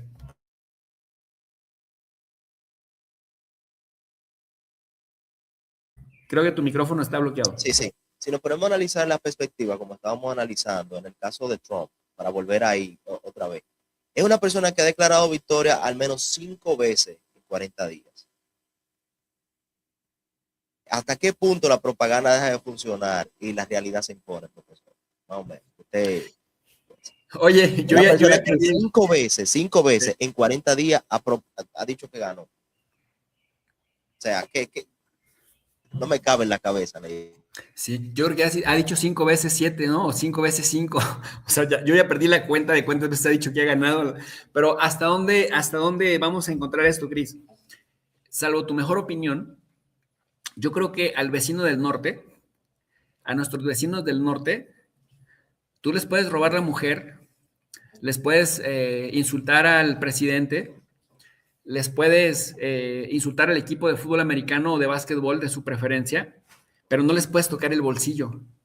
En donde les toques el bolsillo, te los vuelves enemigos. Bueno, les puedes insultar a Jesucristo, pero si les tocas el bolsillo, nuestros vecinos del norte se enloquecen y al enloquecerse son capaces de apoyar guerras. A mí, tristemente, lo que me da mucha pena con la sociedad estadounidense, y esto va más por el lado del ser humano que del lado del analista, es que pueden ver el mundo arder, pueden ver a Israel cometer genocidios, pueden ver a Estados Unidos mismo, a su gobierno cometer genocidios en Afganistán, en Irak. Mira, Cris, lo que pasó en Afganistán, ahora tenemos redes sociales. Nos duele Gaza y le lloramos a Gaza. Yo personalmente le lloro a Gaza porque además tengo 25 años estudiando el tema. He convivido con palestinos, he estado en la franja de Gaza hace 20 años, Sí, ya tengo 18 entendido años. que usted escribió un libro y de hecho yo tenía una pregunta para eso. Ahorita me la haces. Sí, sí. Pero lo que quiero decir es que Afganistán fue horrible. Afganistán, y si lo quieres consultar en la inteligencia artificial y la gente que nos está viendo, les invito a que lo hagan. Afganistán es el país con el mayor número de seres humanos con amputación de sus extremidades. Imagínate lo que es vivir sin ojos, sin pierna, sin un brazo, con una diálisis permanente en un país empobrecido a propósito por 20 años. Bueno, es una tragedia, pero no había redes sociales como las hay hoy para documentar como pasó en Gaza. Y antes guardaban más las formas, pero lo que hicieron en Afganistán es una tragedia. Entonces, me da mucha pena a nivel humano que nuestros vecinos del norte, por más metodistas, más evangelistas, más católicos, más mormones, más de lo que tú quieras, son siempre rezanderos y persinados, siempre Jesús, tal, pero solo los mueve, no los incentiva la humanidad, los incentiva el dinero. Si ven que pierden su dinero, entonces es cuando se movilizan. Entonces, cuando Trump, más allá de las victorias que ha declarado, va a pagar el precio, pues ahora que se vengan todos los efectos de estas equivocaciones que ha estado haciendo desorganizadamente y por soberbia, porque va a haber escasez y ahorita estamos, para la gente que no está familiarizada con el discurso económico, hay un concepto que explica lo que se conoce como recesión, que es cuando el Producto Interno Bruto de un país por 2 trimestres consecutivos se mantiene en ceros o decrece. Pero luego, si esta recesión dura 1 año, 2 años, podríamos estar en los principios de lo que se conoce como depresión económica. Y la depresión económica se relaciona más con una enfermedad epidémica en términos económicos, en donde ya no hay perspectivas de crecimiento por años. A eso se le conoce como depresión, que se traduce en pérdida de empleos, en mucha gente botada de las casas que ya no va a poder pagar, porque tú sabes que muchas casas tienen sus hipotecas. Y a ver, pues ¿quién te garantiza que vas a tener salud por 20 años? ¿Quién te garantiza que vas a tener empleo por 20 años? ¿Quién te garantiza? Nadie. Entonces, si tienes una deuda de un coche, de una casa, de un seguro de vida, lo que sea, muchas de estas cosas se pueden perder. Y en Estados Unidos, bueno, eso es porque la vida es además muy cara. Y Trump prometió todo lo contrario. Trump dijo, nos vamos a salir de las guerras eternas, vamos a poner el presupuesto al servicio de la gente. Y luego, ¿qué crees? Pues les aprueba el Beautiful Bill, el Big Beautiful Bill, que es perdonar los impuestos a los más ricos y quitarle las ayudas a los 20 millones de estadounidenses más pobres, no de migrantes con estampitas, de estadounidenses, los 20 millones más pobres de la cadena, que es como el 8% de la población. O sea, es una barbaridad, pues. Otra pregunta que quería hacerle, usted que tiene tanto tiempo trabajando con el tema de relaciones internacionales y todo eso, ¿en algún momento de su carrera usted había vivido un escenario tan peligroso y complejo como el que estamos viviendo ahora mismo? Fíjate que yo creo que sí. Si tú revisas, Cris, año por año hacia atrás, yo una vez hice el ejercicio ocioso, me acuerdo que estaba en una playa con unos amigos que se pusieron hasta las chanclas, o sea, muy borrachos, y ya se quedaron dormidos, y yo empecé en esa playa, dije, bueno, me voy a correr, agarro mis audífonos y empecé a correr con musiquita de Mozart, y luego empecé a pensar, qué situación tan difícil. En ese tiempo, pues estaba la pandemia, ¿te acuerdas? Bueno, no sé en la República Dominicana cómo fue, pero aquí se desolaron las playas, Brutal. nadie salía, Sí, claro. y veía salían de la playa y era como de, ese puede ser portador de la enfermedad. Bueno, entonces iba yo preguntándome, dije, qué desestabilidad 2020, pero voy revisando año por año hacia atrás y no ha dejado de haber un solo año de guerras, de muerte y de sufrimiento, solo que ahora las redes sociales y la premura de la información, la velocidad de la información, nos genera esta paranoia de que pareciera que hoy estamos viviendo una situación más complicada que antes, pero antes estuvo la pandemia, antes de la pandemia estuvo el conflicto palestino-israelí, el conflicto precisamente de Siria, la guerra civil de Siria, el conflicto con Turquía, el asesinato masivo de los kurdos por parte del Daesh. Antes estuvo el Daesh. ¿Y sabes quiénes son los del Daesh? Los hijos de los iraquíes y de los sirios, los hijos huérfanos de los asesinados por Estados Unidos e Israel, que luego son patrocinados para levantarse en contra de los chiitas. ¿Sabes quiénes son los que verdaderamente combatieron a los del Daesh, al ISIS? No la coalición global de 50 países que anunció Barack Obama, porque John McCain se reunía con Abu Bakr al-Baghdadi, que es el líder del Daesh.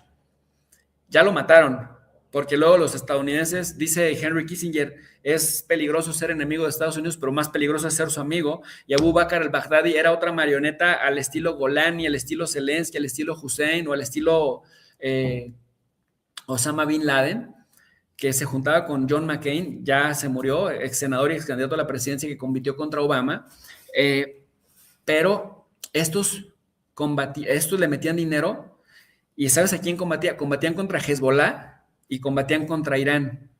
Entonces, los verdaderos guerreros que detuvieron la incursión del Daesh, del ISIS, que decapitaban gente, ¿te acuerdas qué espectacular era en 2014? Espectacular en el momento trágico, en el sentido trágico del término, que vestían de naranja a un montón de gente capturada, los arrodillaban y les degollaban públicamente y lo televisaban. Sí, públicamente. Esos videos, antes de estos temas de censura en las redes sociales, lo veíamos de hecho en Facebook y todo eso. Sí, no recuerdo. Entonces, el Daesh es una creación de nuestros vecinos del norte por activa y por pasiva. Por pasiva, porque generaron un desastre que rompió el tejido social en Irak. Hubo muchos desplazados, muchos de estos sirios, iraquíes, palestinos, argelinos, libios, porque también hicieron un desastre en Libia. Se fueron a diferentes países y en esos países siempre fueron rechazados, siempre fueron los migrantes. En Europa hay mucha islamofobia. Entonces siempre los musulmanes son los malos, como en México, como en Estados Unidos los mexicanos somos los malos. En Costa Rica los nicaragüenses son discriminados. Bueno, de hecho, hasta en tu país, ¿no? Los haitianos son discriminados y siempre toda la culpa, aunque haya parte de razón, toda la culpa va a ser siempre del inmigrante que trae la violencia, que trae las enfermedades, pero esto es algo histórico. Sensible y delicado. Es histórico, ¿eh? No quiero estigmatizar. De hecho, mismo México se porta muy mal con los hondureños y yo de corazón le pido perdón a los hondureños a nombre de mi pueblo, porque una cosa es el pueblo y otra cosa es el gobierno, pero es algo que pasa cíclicamente en todos los siglos, por lo menos yo lo vengo rastreando desde el siglo XVII. Siempre que hay una crisis, una burbuja a punto de estallar al interior de una nación, la culpa es de los migrantes. Siempre. El genocidio armenio así pasó también en el Imperio Otomano. Mataron a los cristianos armenios porque en buena medida decían que eran culpables de la tragedia y de la decadencia del Imperio Otomano. Y si te vas, pues así vamos a ver Kosovo, vamos a ver el genocidio en Serbia, en fin. Pero para no desviarme del tema, entonces, sí estamos viviendo tiempos muy delicados, pero de pronto parecería, Cris, que es parte de la condición humana vivir en un estado selvático, y de ahí que Tomás Hobbes dijera, pues el hombre al final es el lobo del hombre, ¿no? Y se necesita un contrato social para regular esas conductas y evitar vivir en la selva o en la ley de la selva permanentemente, que es el estado a donde nos ha vuelto a traer Donald Trump. Lo que sí es cierto, y con eso cerraría esta pregunta, que Trump inaugura, por mucho y de lejos, inaugura la época de los presidentes idiotas en el sentido estricto del término, de adolecer de inteligencia, de carecer de moral, de carecer de ética. Y mira, te menciono 3 ejemplos y tú me dirás si estás de acuerdo o no y me das los argumentos. Yo creo que del estilo Trump, Jair Bolsonaro de Brasil, del estilo Trump, Javier Milei, y del estilo Trump, Daniel Noboa del Ecuador. Si conoces algún otro, bienvenido. Bueno, en 2004 tuvimos uno estilo Trump aquí en República Dominicana, que fue el expresidente Hipólito Mejía, que de hecho nos puso a participar en una guerra. Y tomando en cuenta eso, nosotros como espectadores de esta guerra y de otras guerras que usted ya mencionó, de otras situaciones que han puesto el mundo en escalofrío, nosotros estamos condenados como espectadores por la guerra que arma Washington en toda la historia. Estamos condenados a ser espectadores siempre. De su punto de vista, ¿usted siente que estamos nosotros condenados a siempre ser lo que miran por la pantalla lo que está sucediendo? Ojo, no es que quisiéramos participar Ojalá todo esto llegue a un acuerdo sin muerte, sin asesinato, pero nosotros estamos condenados como tal. Fíjate que sí, nosotros hablamos acá en México, aunque hay uno solo que se lo atribuye como si fuera un concepto suyo, pero hablamos de una cosa que se llama jaula geopolítica.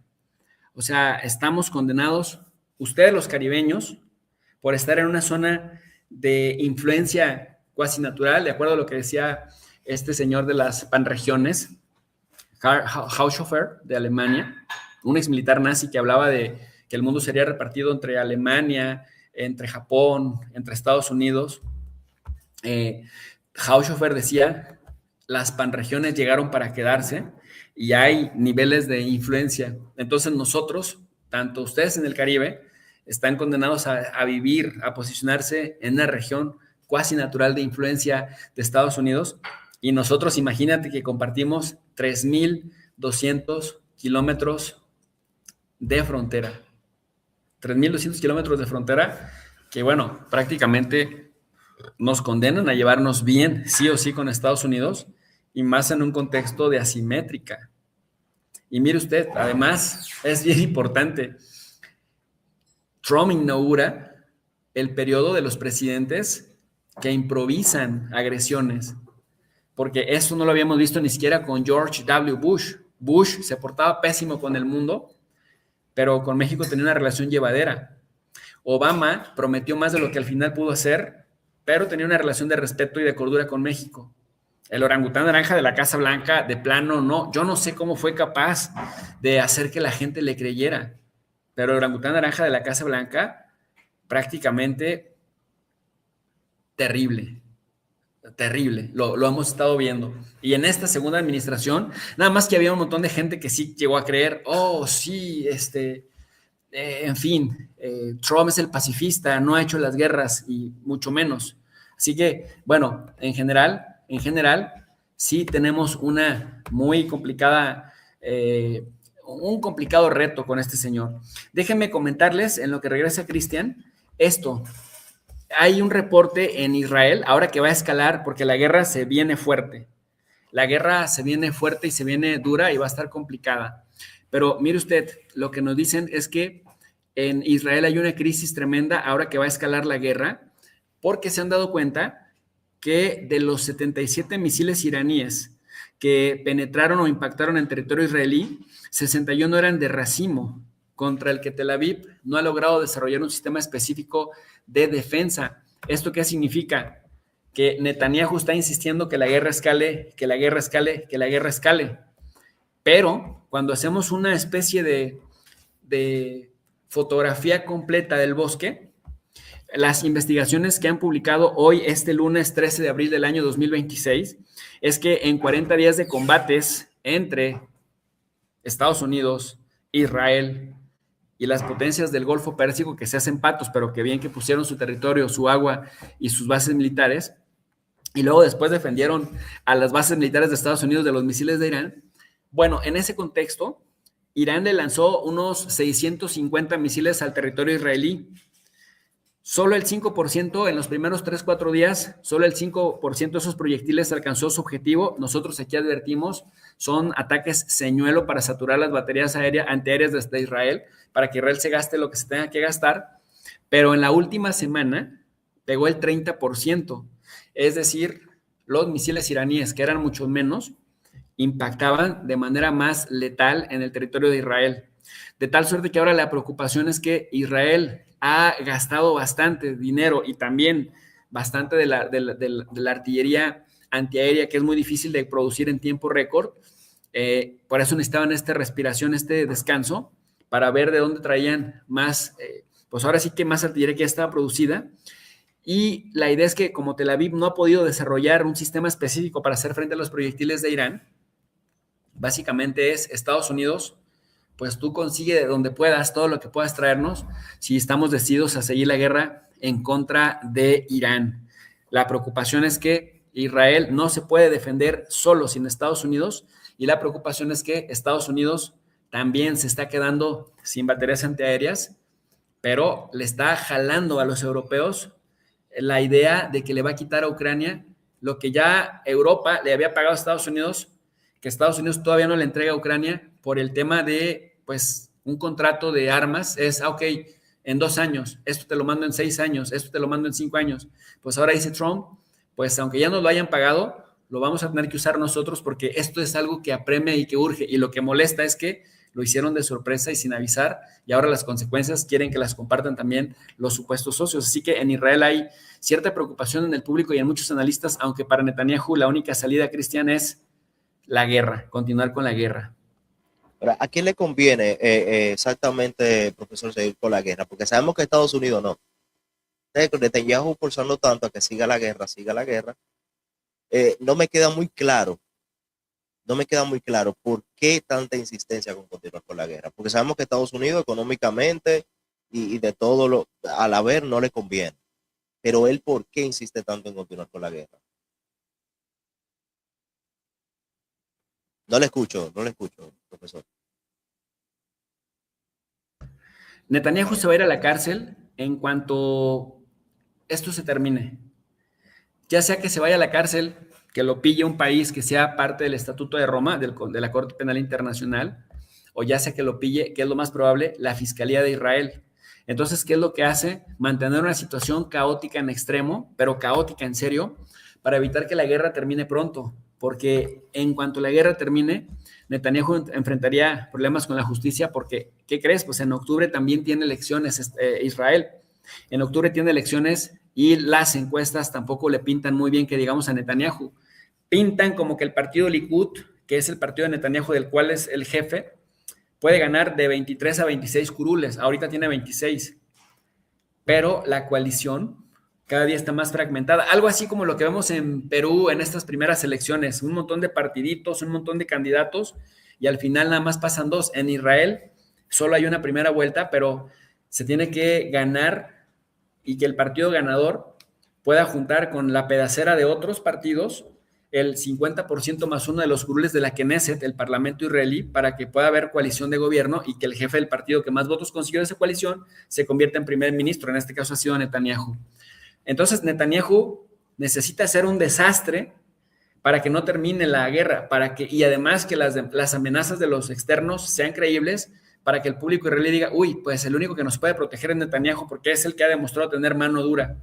Está salvando el pellejo, empeñando el futuro de Israel, porque cada vez la imagen de Israel está más desgastada en el mundo. Casi nadie quiere ser amigo de un israelí y casi nadie quiere hacer negocios con un israelí, pues porque generan muchas dudas, ¿no? Desde la cuestión psicológica, la cuestión psiquiátrica y también, pues, ¿quién va a querer juntarse, Cristian, con tipos que vienen de hacer el servicio militar 3, 4 años y que han matado, que tienen 15 o 20 vidas en su haber? ¿Sí me explico? O sea, es de dudoso. No, claro. Y de este lado del mundo, obviamente, Hollywood no ayuda mucho con el tema imagínate.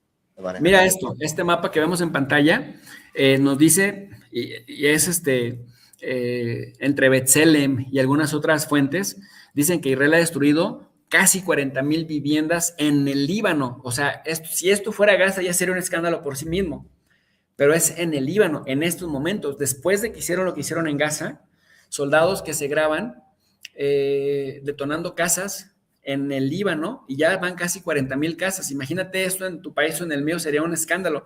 Han matado a más de 2,000 personas que son civiles y han matado a más de 250 niños. Por eso también el ejército de Israel se ha convertido con adjetivos en el ejército mataniños más importante de las últimas 2 décadas. Y esto nada más en 40 días, lo cual, bueno, pues la imagen, es decir, para que Netanyahu pueda mantenerse en el poder, la imagen de Israel se ha desgastado de un nivel inmenso.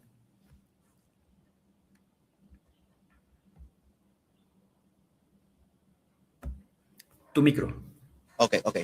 Entonces, una pregunta, y hablando, ¿esto es una tercera guerra mundial o eso solamente es una exageración mediática? ¿Qué opina usted?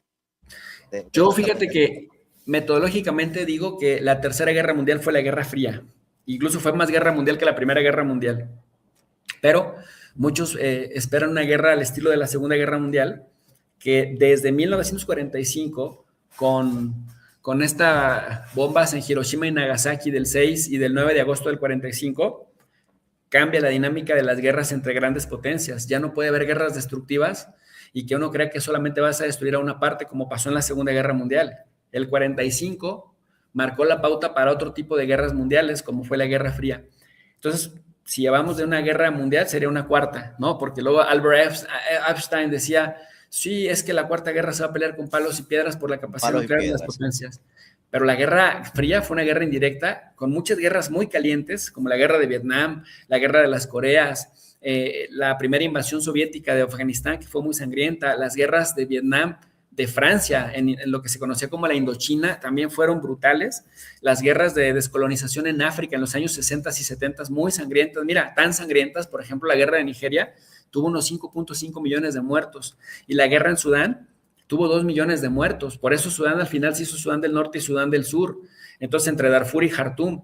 Entonces, si nos vamos también a Etiopía, las guerras, de hecho en el 2020 empezó una guerra muy sangrienta en Tigray, en Etiopía, en donde hubo 600,000 muertos, nada más que África de pronto no le interesa mucho el occidente, pero lo que ahí se mueve, mira, la guerra entre Uganda y República Democrática del Congo, una de las tantas que se atribuye a Trump, que acabó supuestamente con ellas, aunque los ugandeses, que son los israelíes de esa región, están destrozando la vida, sobre todo de aquellas regiones mineras en donde hay lobarito y coltán principalmente, coltán que nos sirve para la tecnología celular y que firmaron un acuerdo con Estados Unidos para que luego le puedan vender el coltán a Estados Unidos para hacerle la guerra a China con el tema de las tierras raras, pues eso te dice que la humanidad sigue embrutecida y que sigue habiendo guerra por todos lados, pero nosotros solo volteamos a ver lo que pasa, digamos, en nuestro entorno occidental.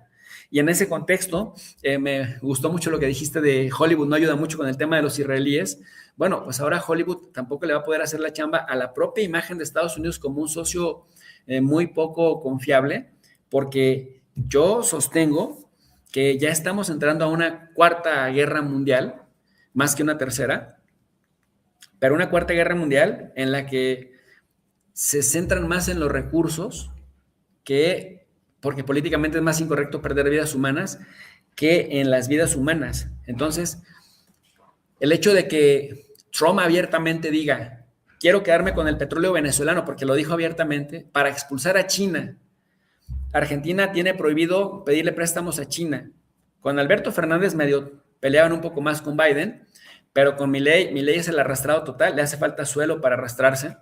Y en el caso de Cuba, pues lo han dicho claramente, queremos sacar a China y a Rusia de nuestro patio trasero, y luego Groenlandia, el argumento es que Rusia y China van a navegar por el Polo Norte y Estados Unidos tiene que estar ahí para defender, es decir, de Estados Unidos no se oculta la hostilidad hacia China. Entonces, volvemos a la trampa de Tucídides, el choque entre quienes están intentando disputar la influencia hegemónica de ciertas regiones parece que es inminente y solo por la prudencia estratégica de China me parece que no entramos en una vorágine de violencia que pudiera poner en riesgo a la humanidad por el tema de la activación del mecanismo de la destrucción mutua asegurada, que estuvo mucho tiempo en boga en la Guerra Fría. Pero me parece que China está peleando su guerra mundial con mucha estrategia y pensando en el mediano y largo plazo. China se beneficia de la paz mientras Estados Unidos se beneficia de la guerra. No quiero decir que China sean los buenos de la película, solo quiero decir que su estrategia le conviene la paz para poder vender, porque son comerciantes y son comerciantes en bruto.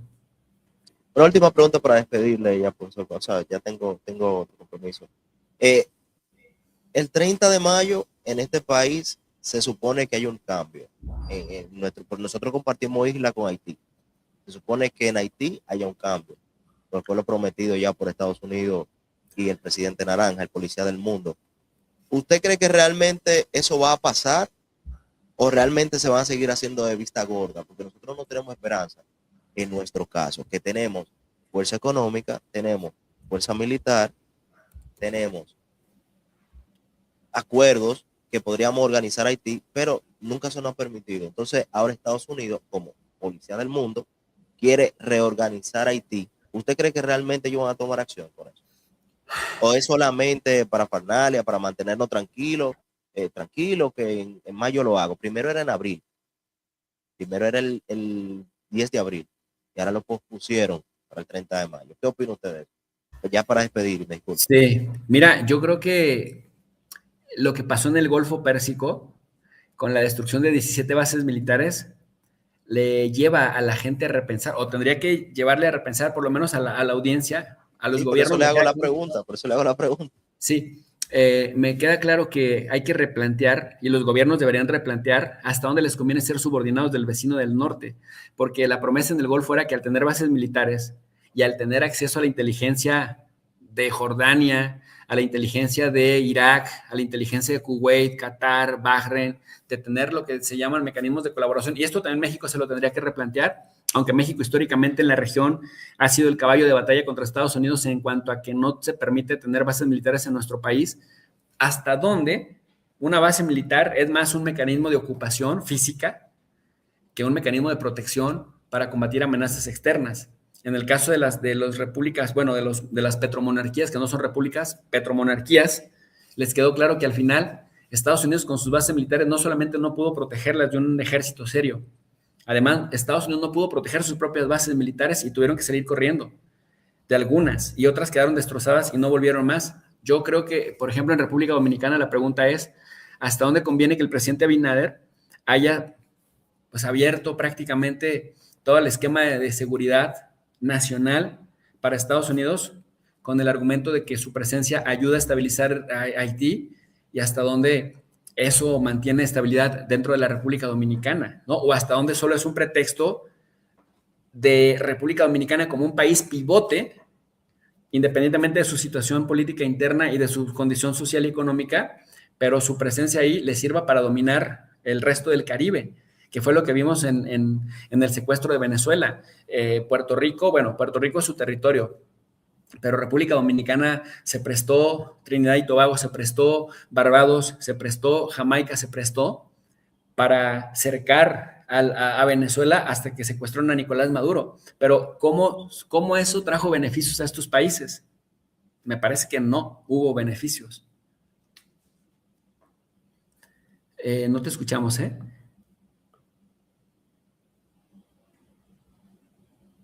Seguimos sin escucharte. A lo mejor la configuración.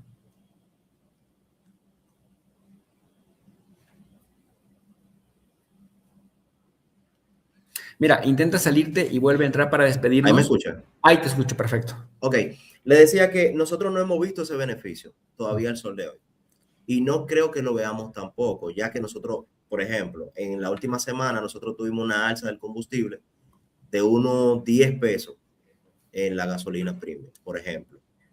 Entonces, el acuerdo supuesto que nosotros teníamos con Estados Unidos era: te vamos a permitir esto, tú nos salvas con el tema haitiano y por ende el tema económico, que era lo que nosotros nos iba a sumar.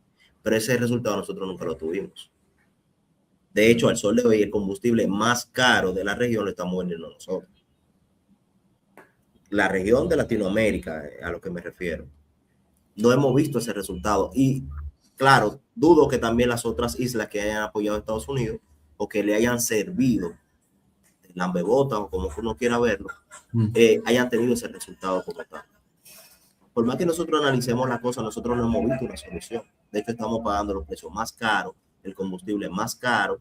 Entonces, prácticamente nos utilizaron. Totalmente. Y ahí es donde nuestros gobiernos tendrían que replantear hasta dónde la hegemonía de Estados Unidos sirve para protegerte o hasta dónde su hegemonía y tu apertura hacia los estadounidenses les sirve para protegerse independientemente del destino que tengamos nosotros los pueblos. Sí, porque anteriormente, mira la paradoja que el análisis que nosotros hacemos. Anteriormente nosotros teníamos en antiguos gobiernos, nosotros teníamos un acuerdo con China.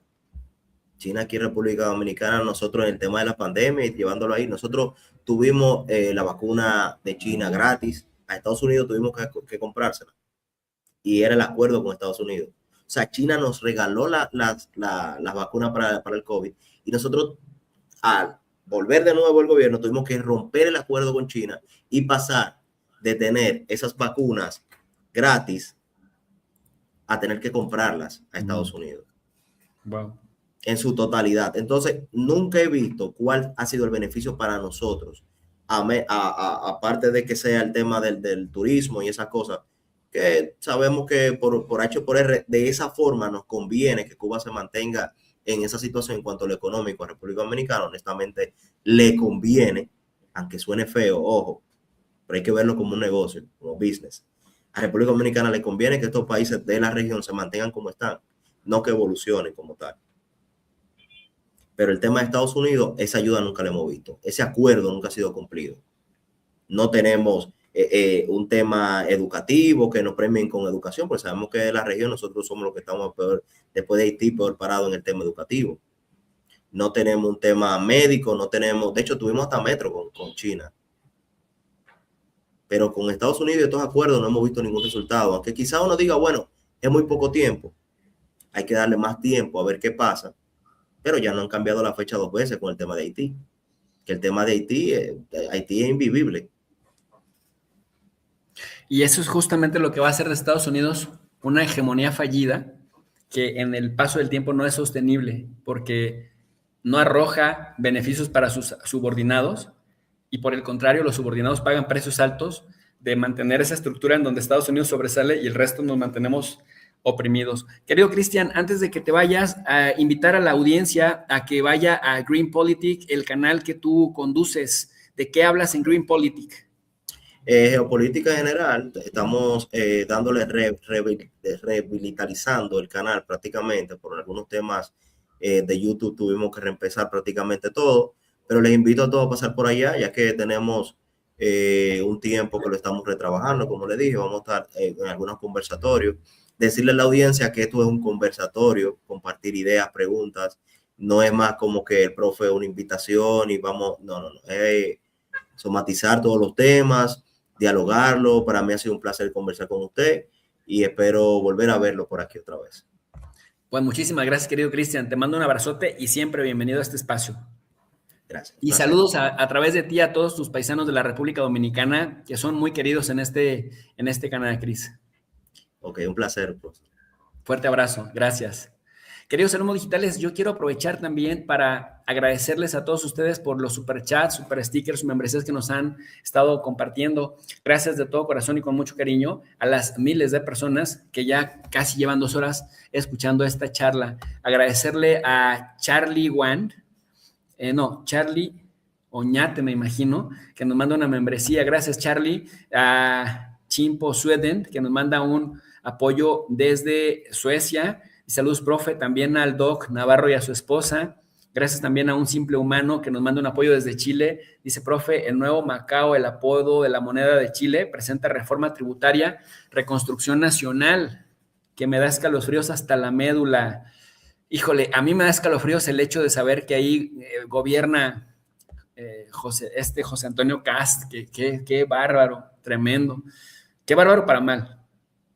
Luis Irías, gracias por el apoyo, Luis.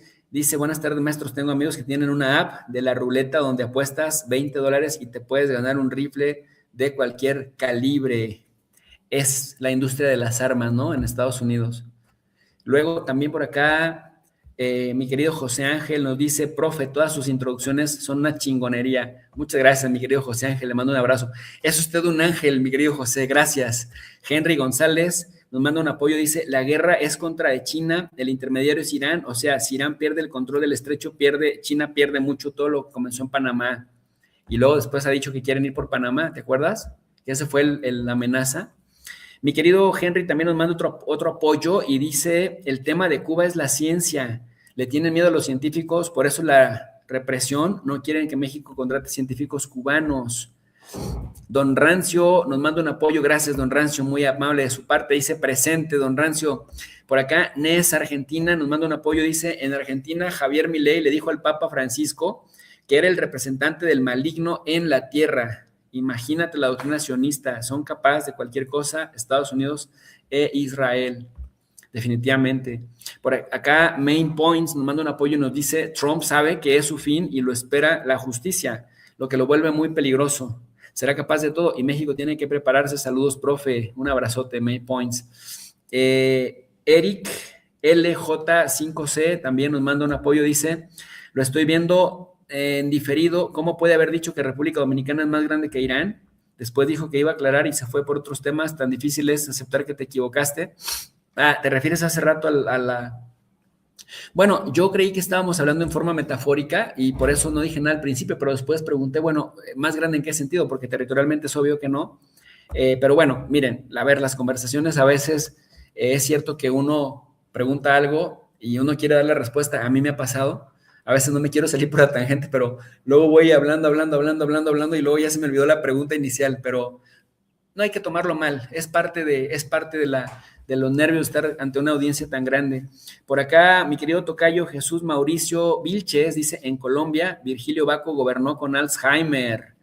Ay, Virgilio Barco, se me había olvidado, fíjate. Virgilio Barco es un caso paradigmático también de locura y desacierto, tienes toda la razón. Infame el mitotero dice, tomen nota. Gracias, don Infame. Por acá también nos dice mi querido Jesús Mauricio, Iván Duque, el idiota de la historia de Colombia. Yo diría de la historia reciente, ¿no? Además, un tipo muy represor y además de quién creen que es súper amigo. Nada más para que se den una idea por dónde andan los tiros en América Latina, de Benjamín Netanyahu. Así que no se les haga raro, porque Iván Duque pues tuvo un gobierno fracasado. Ana Sora nos manda un apoyo y nos dice, bueno, no nos dice que nos quiere mucho con esa membresía. Gracias, Anita. Por acá, mi querido José Ángel dice, profe, es una eminencia, mi respeto, mucha historia. Gracias, José. Tratamos de prepararnos con mucha responsabilidad para traerles siempre la mejor información. Y mi querido Infame nos dice, ¿de qué manera les explico que no todos tenemos la sapiencia del profe? Por favor, respeten. Gracias, mi querido Infame, es usted un infame de primera. Bueno, déjenmele, por último, tengo una entrevista ahorita en un par de minutos en el canal de Julio Astillero, pero quiero cerrar con esto. La analista española, Carmen Parejo, que me parece que colabora en Hispan TV y colabora en RT, puso algo muy interesante sobre la derrota de Víctor Orbán.